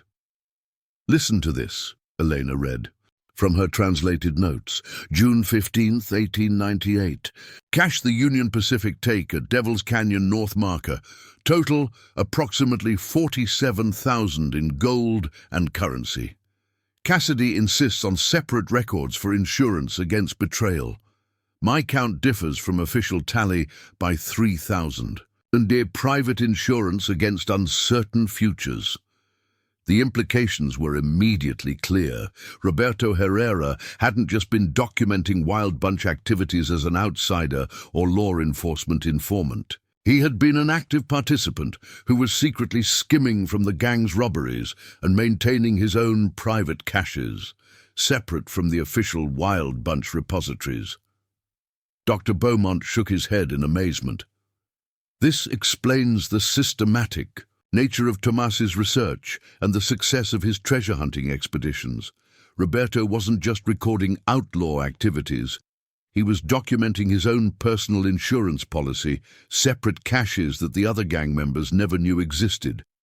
Sarah felt her pulse quicken as she began to understand the full scope of what they had inherited. If Roberto had been systematically skimming from Wild Bunch robberies over a period of several years, his personal caches could contain substantially more wealth than anyone had imagined. More importantly, since these were his private repositories, unknown to other gang members, they would never have been included in historical accounts or targeted by other treasure hunters.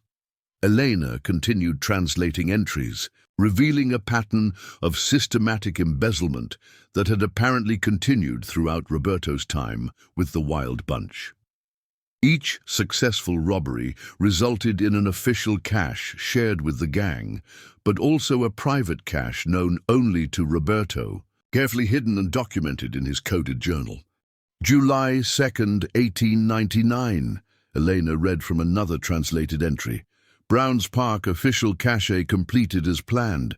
My private reserve established 2 miles northeast at the Twin Rocks Formation.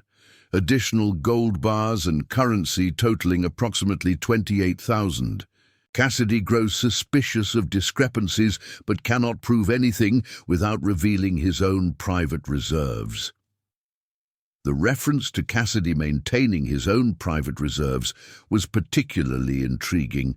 It suggested that the legendary outlaw leader had been playing the same game as Roberto, secretly accumulating wealth separate from the gang's official caches. This information could potentially lead to discoveries that would revolutionize historical understanding of the Wild Bunch period. Dr. Beaumont found a modern notebook where Tomas had been working on his own translation of the journal entries, cross-referencing Roberto's coded locations with contemporary geographical surveys and topographical maps. The methodical nature of Tomas's work became even more impressive as they realized he had been systematically verifying Roberto's cache locations and planning expeditions based on decades of careful analysis. "Look at this correlation," Dr. Beaumont said, pointing to a chart where Tomas had matched Roberto's coded descriptions with modern geographical references. "Your great-uncle identified at least 12 private cache sites that Roberto established between 1896 and 1902, separate from the known Wild Bunch repositories. Most of these locations have never been investigated by historians or treasure hunters, because they weren't part of the official gang activities." Sophia found a more recent section of Tomas's notes that focused specifically on what he called the master collection point. According to Roberto's journal entries from 1901 and 1902, he had gradually consolidated his various private caches into a single, heavily protected repository as the Wild Bunch period drew to a close and law enforcement pressure intensified.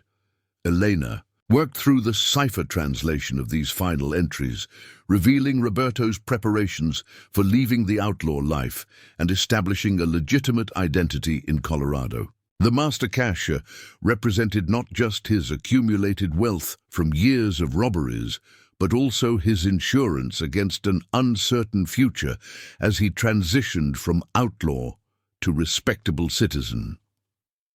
October 20th, 1902, Elena read. From her translation, "Final consolidation complete at the primary site. Total accumulated reserves, approximately 187,000 in gold, currency, and selected artifacts. Location selected for maximum security and minimal discovery risk. Detailed maps and access instructions encoded separately for family legacy purposes." The amount mentioned in Roberto's final entry was staggering for the early 1900s. Dr. Beaumont quickly calculated that $187,000 in 1902 would have purchasing power equivalent to several $1,000,000 in contemporary terms, not accounting for the additional value that period gold coins and artifacts would command from collectors. "But that's not the $20 million that Tomas mentioned in his letter," Sarah observed, trying to reconcile the different figures they had been finding. Dr. Beaumont had been thinking about the same discrepancy. Remember that Tomas spent decades systematically recovering caches from multiple sites. The $20 million estimate probably represents the total potential value of all the sites Roberto documented, including the master cache, plus the various smaller repositories that haven't been recovered yet. Elena found another section of Tomas's notes that seemed to support this interpretation, showing detailed calculations based on historical gold prices, currency collector values, and estimated artifact worth. The master cache alone, with its consolidated wealth and probable period artifacts, could indeed be worth tens of millions to collectors and museums. More intriguingly, Tomas's research suggested that Roberto's master cache might contain more than just stolen money and gold. Several journal entries referenced documents and artifacts of historical importance that Roberto had apparently collected during his time with the Wild Bunch, possibly including original photographs, correspondence, and other materials that would be priceless to historians and collectors. This could include things like original letters from Butch Cassidy, photographs of gang members, or documentation of robberies that was never recovered by law enforcement, Dr. Beaumont explained. The historical value of such materials might exceed their monetary worth, especially if they provide new information about one of the most famous outlaw gangs in American history. Sarah found herself trying to process the magnitude of what they were contemplating. The struggling widow, who had reluctantly driven to Colorado to dispose of an inherited cabin, was now looking at the possibility of recovering treasure that could solve not just her immediate financial problems, but provide generational wealth for her daughter's futures. But the practical challenges were equally daunting. Roberto's master cache had been hidden for over 120 years in remote mountain terrain that had remained largely unchanged since the outlaw period. Even with detailed maps and instructions, locating and accessing the site would require extensive preparation, specialized equipment, and careful attention to legal and safety considerations. Dr. Beaumont spread out the topographical maps that showed the area where Tomas believed the master cache was located. The terrain was forbidding, a maze of deep canyons, sheer rock walls, and areas accessible only by hiking trails that required technical climbing skills. The cache location appeared to be in a particularly remote section that would require several days of backpacking to reach, carrying all necessary equipment and supplies. "This is serious wilderness exploration," he warned, studying the access routes that Tomas had marked on the maps. Even with modern GPS and communication equipment, this area presents significant risks. Weather can change rapidly, terrain is challenging, and we'd be completely isolated from outside help if something went wrong. Elena pointed to a section of Tomas's notes that addressed some of these concerns. He had apparently planned the expedition for early October, when weather conditions would be most favorable and summer tourist activity would have diminished, reducing the likelihood of encountering other people in the remote area. He also planned to approach from the north, using a route that would avoid the main hiking trails and keep us away from popular camping areas, Elena observed, reading from Tomas's detailed preparation notes. Sophia found equipment lists that Tomas had compiled, showing the specialized gear required for both the expedition itself and the archaeological work necessary to properly excavate and document any discoveries. The lists included everything from technical climbing equipment to metal detectors, ground-penetrating radar, and archaeological documentation tools. "This is like planning a military operation," Sophia commented, examining the detailed logistics that Tomas had worked out for transportation, communication, safety protocols, and legal compliance. Dr. Beaumont nodded approvingly at the thoroughness of Tomas's preparation. "Your great-uncle understood that this kind of expedition requires professional-level planning and execution. Amateur treasure hunters who approach sites like this casually often end up in serious trouble, either from safety issues or legal complications." Sarah found a section of notes that addressed the legal aspects of their potential expedition. Since the cache was apparently located on public land within a national forest, any excavation would require proper archaeological permits and compliance with federal regulations governing historical artifact recovery. Tomas had already initiated the permit application process, she discovered, finding correspondence with Forest Service archaeologists and legal documentation that would legitimize their expedition. It looks like he was working with the university system to structure this as an official archaeological investigation rather than a treasure hunting expedition. This approach would provide several advantages, Dr. Beaumont explained. Academic sponsorship would facilitate permit approval, provide access to professional equipment and expertise, and ensure that any discoveries were properly documented and preserved according to archaeological standards. It would also provide legal protection against claims by other parties and ensure compliance with federal regulations governing historical artifacts. More importantly, he added, it would allow us to focus on the historical significance of any discoveries, rather than just their monetary value. If we do find Roberto's master cache, the historical documentation could be as valuable as the treasure itself. Elena had continued working through Roberto's coded instructions for locating the master cache, translating detailed geographical references and approach procedures that Roberto had apparently designed to prevent accidental discovery while allowing authorized recovery by family members who possessed the proper information. The access route is really complicated, she reported, showing her translated notes to the others. Roberto describes a series of landmarks and direction changes that would be almost impossible to follow without the specific instructions. He was really serious about keeping this location secret. The translation revealed that Roberto had established multiple false trails and deliberately misleading markers to confuse anyone who might stumble onto the general area. The actual cache location required following a precise sequence of geographical references, compass bearings, and natural landmarks that would be meaningful only to someone with the complete coded instructions. Dr. Beaumont studied Elena's translation, worked with growing respect for Roberto's security measures. This level of concealment suggests that the cache contains something extremely valuable, worthy of elaborate protection schemes.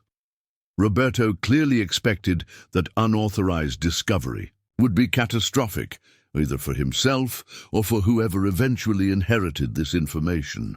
As they prepared to leave the workshop that evening, Sarah realized that they had crossed another threshold in their escalating adventure. What had begun as curiosity about inherited historical materials had evolved into concrete planning for a major treasure hunting expedition based on inside information from an actual Wild Bunch member. The rational part of her mind continued to recognize the enormous risks involved. They were contemplating a dangerous expedition into remote wilderness, pursuing treasure that might not exist, based on century-old information that might be inaccurate or deliberately misleading. But the alternative, returning to their desperate financial situation in Pueblo, seemed increasingly impossible to accept when they were so close to potentially life-changing discoveries.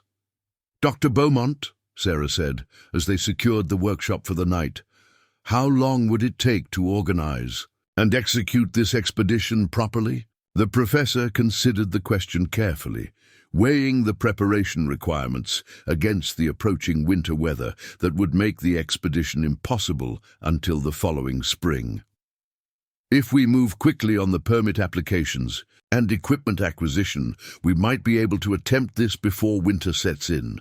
But we'd need to commit fully to the preparation process and accept that we might have only one opportunity to get this right." As they drove back down the mountain toward their motel, Sarah found herself mentally crossing the point of no return. Tomorrow, she would call the school district in Pueblo to extend her leave of absence, contact their mortgage company to request additional forbearance, and commit her family to pursuing the most extraordinary opportunity any of them had ever encountered.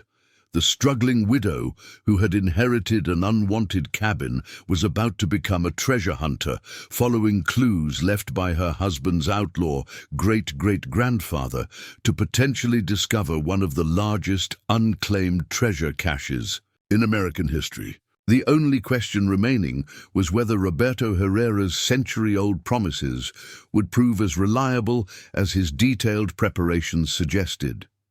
The expedition preparations consumed the next 3 weeks with an intensity that transformed Sarah's entire existence. Dr. Beaumont had secured emergency research funding from Fort Lewis College, legitimizing their treasure hunt as an official archaeological investigation titled Historical Verification of Late 19th Century Outlaw Cache Documentation. The academic framework provided not only financial support for equipment and permits, but also access to professional resources that would have been impossible for Sarah to obtain independently. The permit application process proved more complex than any of them had anticipated. Federal regulations governing archaeological work on public lands required detailed justification, environmental impact assessments, and coordination with multiple agencies, including the Forest Service, Bureau of Land Management, and Colorado State Archaeological Commission.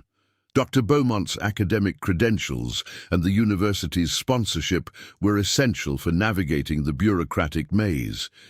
But even with professional support, the approval process pushed them dangerously close to the October weather window that Tomas had identified as optimal for the expedition. Sarah found herself living a double life during this preparation period, maintaining the appearance of normal, a single motherhood while secretly planning what amounted to a military-style operation in pursuit of outlaw treasure. The girls had been sworn to secrecy about their research, a burden that clearly weighed on both Elena and Sophia as they watched their mother transform from desperate widow to determined treasure hunter.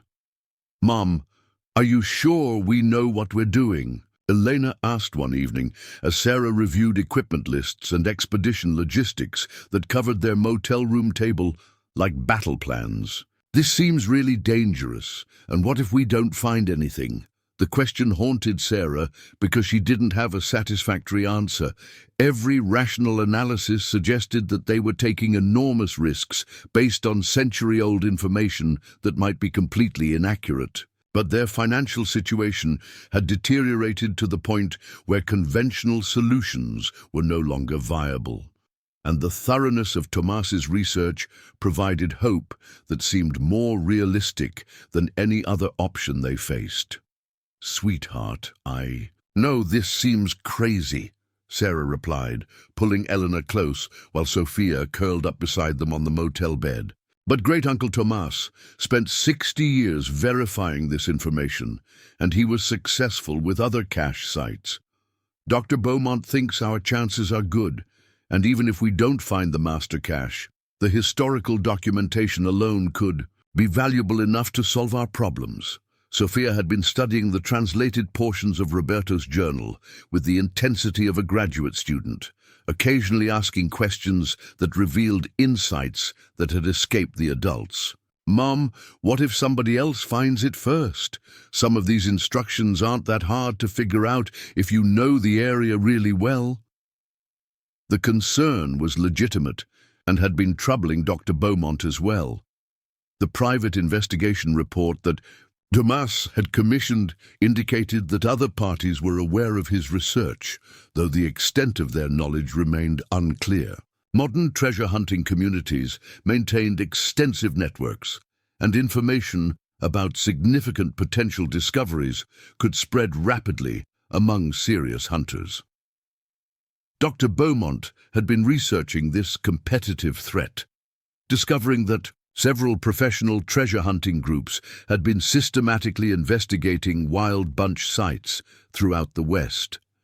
Some of these operations were legitimate archaeological partnerships with academic institutions, but others were purely commercial ventures with questionable legal and ethical standards. There's a group called Western Heritage Explorations that's been particularly aggressive about claiming rights to outlaw-related sites, he had explained during one of their planning sessions.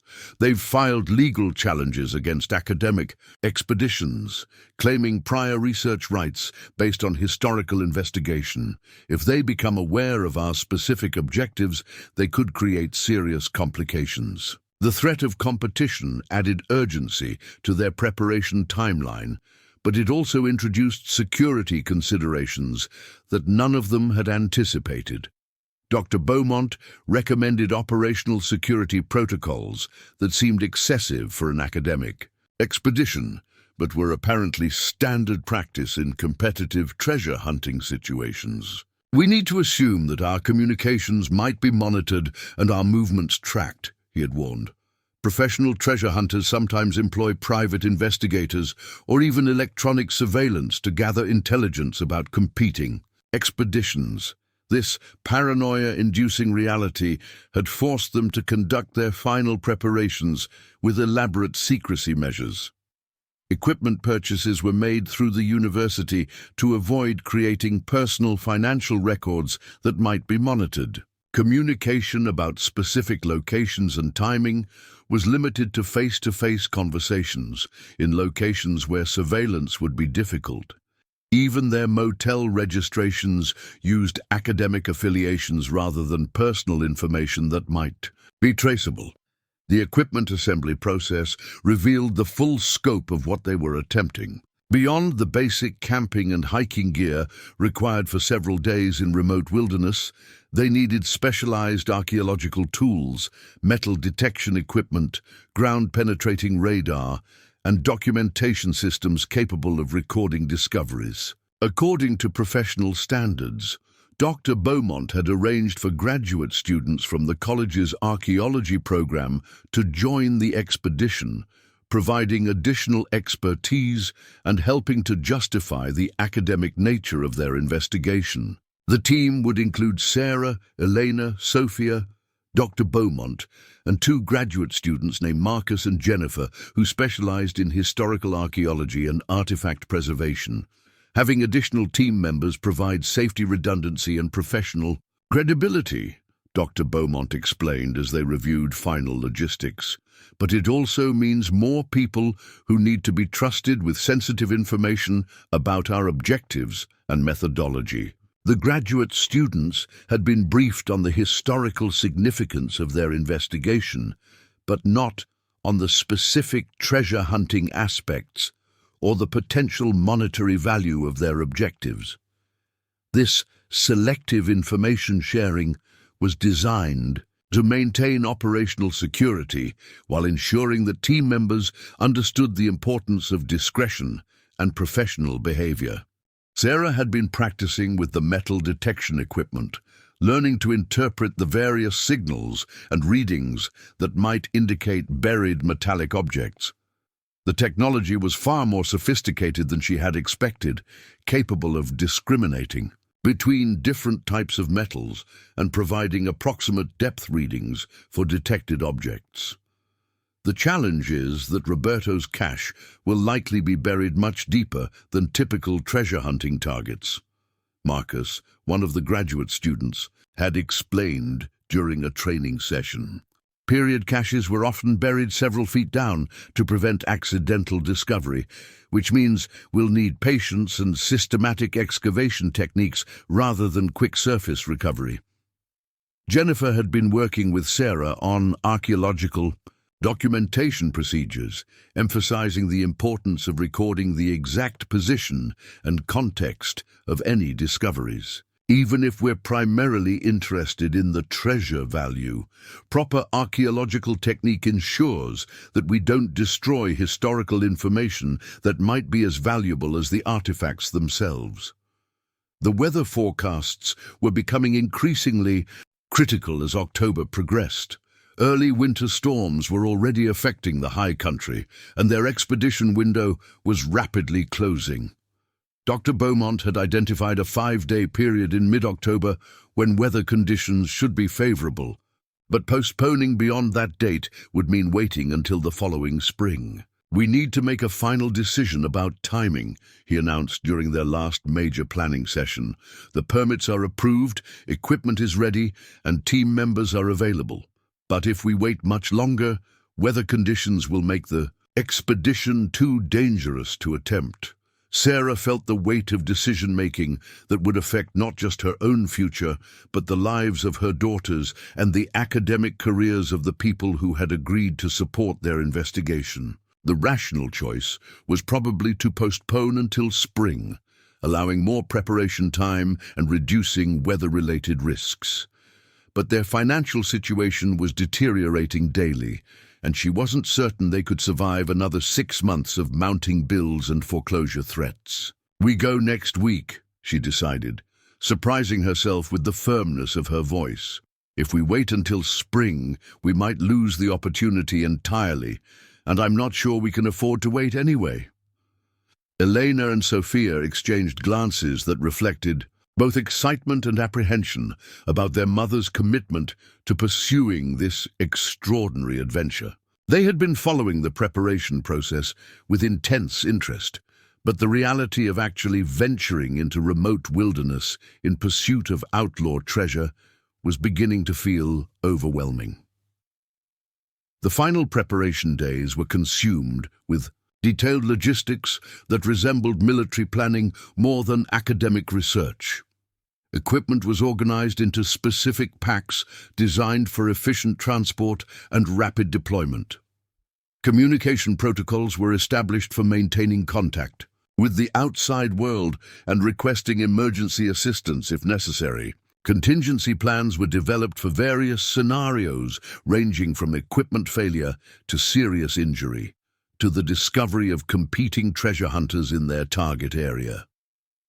Dr. Beaumont spent considerable time reviewing the legal aspects of any potential discoveries with Sarah, ensuring that she understood both her rights and obligations regarding treasure found on public land.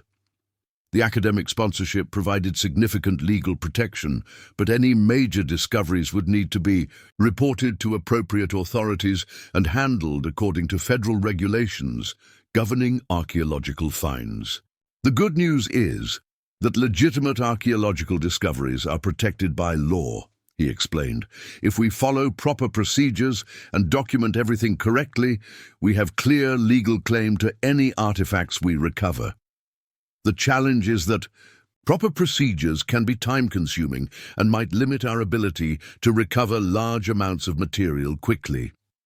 Sarah found herself struggling with the ethical implications of their expedition. While they were following legal requirements and academic standards, their primary motivation was clearly financial rather than scholarly.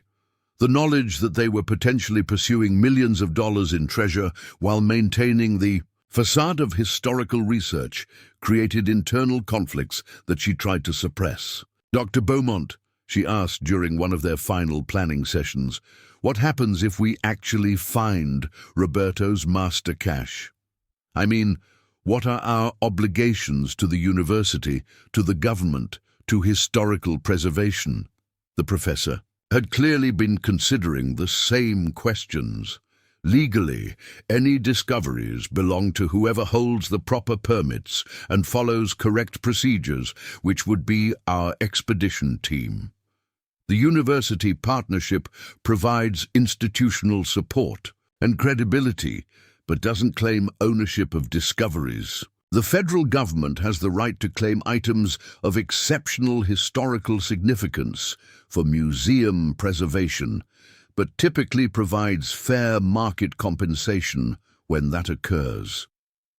This framework suggested that successful discoveries could indeed provide the financial relief that Sarah desperately needed while ensuring that historically significant materials were properly preserved. But it also meant that their expedition was operating within complex legal and ethical boundaries that could be difficult to navigate under pressure. The night before their departure, Sarah lay awake in the motel room listening to her daughter's steady breathing and trying to process the magnitude of what they were about to attempt. In the morning, they would drive to the trailhead that provided access to some of the most remote wilderness in Colorado, carrying equipment and supplies for what might be the most important few days of their lives. The struggling widow who had reluctantly inherited a mountain cabin was about to lead an expedition into uncharted territory, following clues left by an outlaw ancestor to potentially discover treasure that could transform their lives forever. But she was also risking everything on information that was over a century old, in terrain where mistakes could have fatal consequences, pursuing objectives that might prove to be elaborate fantasies rather than historical reality. As dawn approached, Sarah made her final peace with the decision they had made. Whatever the outcome, they would face it together as a family, pursuing extraordinary possibilities rather than accepting the limitations that had seemed to define their future. The expedition that would begin in a few hours represented either the solution to all their problems or a costly mistake that could make their desperate situation even worse. But for the first time since Miguel's death, Sarah felt genuinely hopeful about their future, even as she recognized that the next few days would test every aspect of their courage, determination, and family bonds in ways that none of them could fully anticipate. The trailhead parking area, at dawn, was eerily quiet, shrouded in the kind of mountain mist that made familiar landscapes seem otherworldly and forbidding. Sarah's hands trembled as she loaded her backpack with the final pieces of equipment, partly from the cold October air and partly from the magnitude of what they were attempting. The parking lot contained only their two vehicles, Dr. Beaumont's university-issued SUV and a rented four-wheel drive truck that carried their heavier equipment and served as backup transportation. Elena and Sophia moved with nervous energy, double-checking their gear and consulting the laminated maps that Dr. Beaumont had prepared showing their planned route into the wilderness. The girls had trained for weeks with loaded packs, building the stamina necessary for the grueling hike that would take them deep into terrain that few people had ever explored. Despite their preparation, the reality of venturing into genuine wilderness felt daunting in the pre-dawn darkness. Marcus and Jennifer, the graduate students, maintained professional composure while methodically organizing the archaeological equipment that would be essential if they actually discovered Roberto's cache. Their presence provided reassurance that proper documentation procedures would be followed, but Sarah couldn't shake the feeling that she was leading academic researchers into a situation far more dangerous and uncertain than anything they had encountered in traditional archaeological work. Remember, we maintain radio contact every 4 hours during the approach phase, Dr. Beaumont reviewed as they conducted final equipment checks. If we encounter any problems or discover evidence of other people in the area, we abort immediately and return to base camp. This is not worth risking anyone's safety, regardless of potential discoveries. The planned approach would take them along an abandoned mining road for the first several miles, then onto increasingly primitive trails that would eventually disappear entirely as they entered the remote canyon system where Roberto had supposedly hidden his master cache. The route had been carefully selected to avoid popular hiking areas and minimize the chance of encountering other people, but it also meant they would be completely isolated from outside help if serious problems developed. Sarah consulted Roberto's translated instructions one final time, comparing the coded geographical references to the modern topographical maps that Dr. Beaumont had overlaid with GPS coordinates. The century-old directions seemed remarkably detailed and specific, suggesting that Roberto had invested considerable effort in creating a navigation system that would allow family members to locate his cache while preventing accidental discovery by others. The first landmark should be about 6 miles in, she noted, reading from Elena's translation of the coded instructions. Roberto describes a distinctive rock formation that looks like a seated figure with a small canyon entrance to the northeast. From there, we follow a series of compass bearings and natural landmarks that should lead us to the cache location. The hiking began before sunrise, with headlamps providing the only illumination as they followed the old mining road through dense forest that seemed to press in from all sides. The sound of their footsteps and the occasional whispered conversation felt unnaturally loud in the mountain silence, creating an atmosphere of tension that reflected everyone's awareness of the extraordinary nature of their mission. As dawn gradually illuminated the landscape around them, the true remoteness of their destination became apparent. They were entering an area where human presence had been minimal since the early 1900s, preserved in its natural state by the challenging terrain and lack of economic incentives for development. This isolation had protected Roberto's cash for over a century, but it also meant that any problems they encountered would need to be resolved with their own resources and expertise. Elena had been studying the translated journal entries during their preparation, and she pointed out geographical features that seemed to match Roberto's descriptions. "Mom, look at that ridgeline to the south." Roberto mentions 3 peaks in descending height like stairs to heaven as a reference point for the approach to the first landmark. The correlation between Roberto's century-old observations and the current landscape provided growing confidence that his instructions would prove accurate. The level of detail in his geographical references suggested someone with intimate knowledge of the terrain, acquired through extensive exploration and careful documentation. Dr. Beaumont used his GPS unit to mark their progress and verify that they were following the planned route correctly. The technology provided modern precision for navigation, but they were also learning to read the landscape using the same natural landmarks that Roberto had relied upon. This combination of historical navigation techniques with contemporary safety measures represented the kind of systematic approach that had characterized all their preparation efforts. "We're making good time," Dr. Beaumont observed as they reached the 6-mile point where Roberto's first major landmark should be located. "If his distance estimates are accurate, we should see the seated figure rock formation within the next mile or two." The discovery of Roberto's first landmark provided a moment of triumph that energized the entire team. The distinctive rock formation was exactly as described in the translated instructions, unmistakable once they knew what to look for. The seated figure resembled an enormous stone person overlooking the valley below, with the small canyon entrance positioned precisely to the northeast, as Roberto had documented.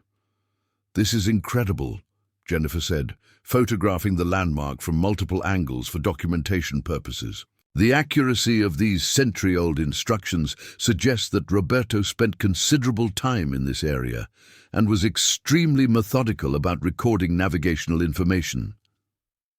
Marcus was already setting up the metal detector to scan the area around the landmark, following archaeological protocols they had established for investigating each significant location. Roberto's pattern at other sites suggests he sometimes established preliminary caches near major landmarks, separate from his main repositories but valuable in their own right. The metal detector readings around the seated figure rock were promising, but inconclusive. Several signals indicated buried metallic objects, but the depth readings suggested they might be modern debris, cans, bottles, or equipment dropped by occasional hikers rather than period artifacts from Roberto's time. The team decided to note the locations for potential investigation on their return trip, but to continue toward the main objective rather than spending time on preliminary excavation. The route beyond the first landmark became increasingly challenging, as they left the remnants of mining roads and followed game trails through terrain that seemed unchanged since Roberto's era. The canyon entrance led into a narrow passage between towering rock walls that created a sense of entering a hidden world completely separate from the familiar mountains they had hiked through that morning. Elena continued translating Roberto's instructions as they progressed, reading aloud the detailed descriptions that guided them through the complex canyon system. After entering the hidden canyon, follow the stream bed for approximately 2 miles until reaching the place where water falls from the sky rocks. The sacred cache lies beyond the water, protected by earth and stone according to the old ways. The Reference to waterfalls from the sky rocks proved to be a waterfall cascading from high canyon walls, creating a pool that reflected the narrow strip of sky visible between the rock faces. The location was breathtakingly beautiful, but also clearly remote enough that few people would ever discover it accidentally. Roberto had chosen his cache site with remarkable strategic insight, balancing accessibility for authorized recovery with security against unwanted discovery. "This is it," Sarah said quietly, consulting the final set of coded instructions that Elena had translated. According to Roberto's directions, the master cache should be located approximately 50 yards beyond the waterfall, concealed beneath what he describes as the stone that remembers ancient spirits. The area beyond the waterfall contained several large boulder formations that could potentially match Roberto's cryptic description. Dr. Beaumont began systematic scanning with the ground-penetrating radar, looking for anomalies that might indicate artificial excavation or buried objects. The sophisticated equipment could detect disturbances in soil density and identify metallic objects several feet underground, providing non-invasive investigation capabilities that Roberto could never have anticipated. "I'm getting some interesting readings here," Dr. Beaumont announced, positioning the radar unit near a massive boulder that seemed to have been placed rather than naturally positioned. "There's definitely something artificial under this area, soil density patterns that suggest deliberate excavation and backfilling." Marcus and Jennifer began the careful archaeological excavation process, establishing a grid system and documenting the soil layers as they worked. Their training emphasized preserving the context of any discoveries, recording not just what was found, but exactly where and how it was positioned within the cache site. Sophia had been exploring the immediate area while the adults focused on the technical investigation, and she called excitedly from a position about 20 yards from the main excavation site. "Mom, you need to see this. There's something carved into this rock that looks like writing or symbols." The rock carving proved to be a series of symbols that matched the cipher key they had discovered in Tomas's workshop. The symbols were weathered but still clearly visible, apparently carved deep enough into the stone to survive more than a century of exposure to mountain weather. Elena quickly began translating the carved message using Roberto's cipher system. It says, "Family legacy protected here, according to grandfather's wisdom. Honor the old ways, and the treasure will serve future generations." Elena read from her translation. "And there's a date carved underneath, October 15th, 1902. The discovery of Roberto's carved message provided final confirmation that they had located the correct site. More importantly, the date indicated that Roberto had completed his cache consolidation just months before the Wild Bunch period effectively ended, suggesting that this repository contained the accumulated wealth from his most successful years. As both outlaw and private entrepreneur, Dr. Beaumont's radar scanning had identified what appeared to be a rectangular chamber approximately 6 feet underground, large enough to contain substantial amounts of material. The metal detection readings suggested multiple distinct objects within the chamber, indicating that Roberto had organized his cache contents systematically rather than simply burying everything together. Before we proceed with full excavation, we need to document everything carefully and ensure we're following proper archaeological protocols, Dr. Beaumont reminded the team. If this is what we think it is, the discovery could be historically significant regardless of its monetary value. The excavation process proved more challenging than any of them had anticipated. Roberto had apparently designed his cache to prevent easy discovery, burying it deep enough to avoid accidental detection and protecting it with carefully arranged stones that had to be moved systematically to avoid destabilizing the entire site. As They worked through the afternoon, removing layer after layer of carefully placed soil and stone. The excitement and tension became almost unbearable. Each shovel of dirt brought them closer to discovering whether Roberto's promises were real or whether they were pursuing an elaborate century-old fantasy that would leave them exhausted, disappointed, and no closer to solving their financial problems. "I think I've hit something solid," Jennifer announced, as her careful excavation work encountered what appeared to be wood rather than stone or soil. "It feels like a large wooden container, maybe a chest or crate of some kind." The discovery of the wooden container sent adrenaline surging through the entire team. Roberto's cash was real, positioned exactly where his coded instructions had indicated, preserved beneath layers of stone and soil that had protected it from discovery for over 120 years. Whatever the container held, they had successfully followed a trail of clues from an actual Wild Bunch member to his secret repository in one of the most remote locations in the American West. But as they worked to expose the full extent of the wooden container, Sarah noticed something that filled her with sudden apprehension: fresh footprints in the soft soil around their excavation site. Prints that definitely hadn't been made by any member of their team. Someone else had been in this location recently, possibly within the past few days. "Dr. Beaumont," she called quietly, pointing to the unmistakable evidence that they were not alone in this remote canyon. "We have company." The realization that other people were aware of their location and objectives transformed their moment of triumph into a situation fraught with uncertainty and potential danger. They had spent weeks planning for the challenges of wilderness exploration and archaeological excavation, but they had not adequately prepared for the possibility of confronting competing treasure hunters in a location where they were completely isolated from outside help. As evening shadows began filling the narrow canyon and the reality of their exposed situation became clear, Sarah realized that discovering Roberto's cache might prove to be only the beginning of their most serious challenges.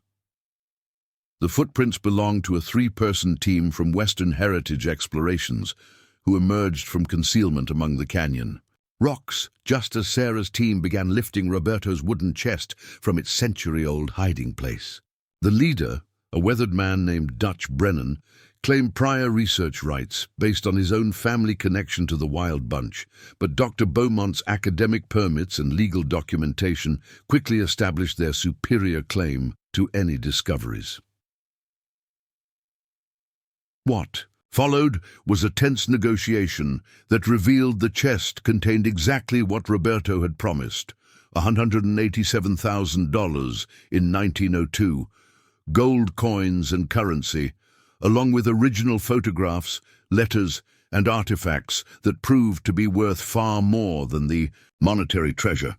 Among the documents was Butch Cassidy's personal correspondence detailing additional cache locations throughout the West, effectively creating a treasure map to sites worth an estimated $15 million in total.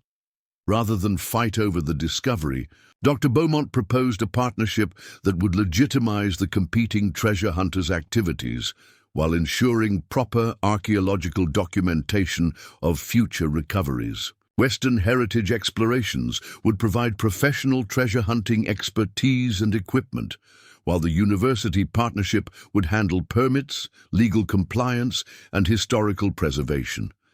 The arrangement proved brilliantly successful. Over the following 18 months, their collaborative efforts led to the recovery of 6 additional Wild Bunch caches, generating discoveries that revolutionized historical understanding of the outlaw period while providing substantial financial returns for all participants. Sarah's share of the recoveries totaled nearly $3.2 million after taxes and legal expenses.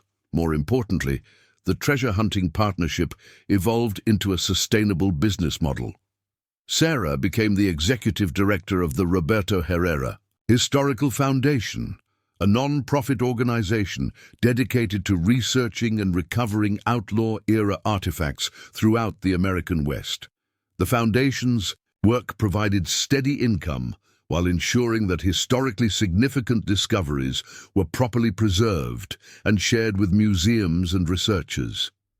Elena and Sophia, now in high school, had become expert archaeological assistants whose skills in historical research and artifact documentation exceeded those of many graduate students. Their experiences had transformed them from struggling students worried about family finances into confident young women with unique expertise and clear career directions in archaeology and historical preservation.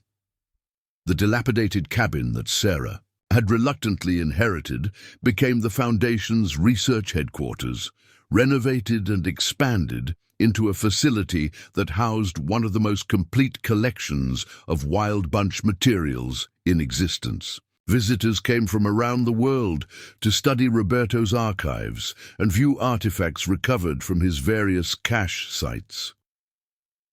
Looking back, Sarah often marveled at how completely their lives had transformed through following curiosity rather than accepting limitations.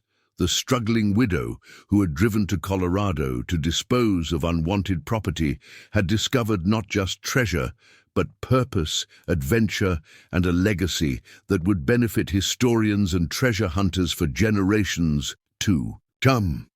That's the incredible true story of how one family's desperate inheritance turned into the treasure discovery of a lifetime. If this amazing adventure inspired you, make sure to smash that subscribe button and ring the notification bell. Tomorrow I'm sharing an even more unbelievable story about a janitor who found 50 million in gold bars hidden inside a school wall. Drop a comment below telling us what's the most valuable thing you've ever found by accident. See you in the next one.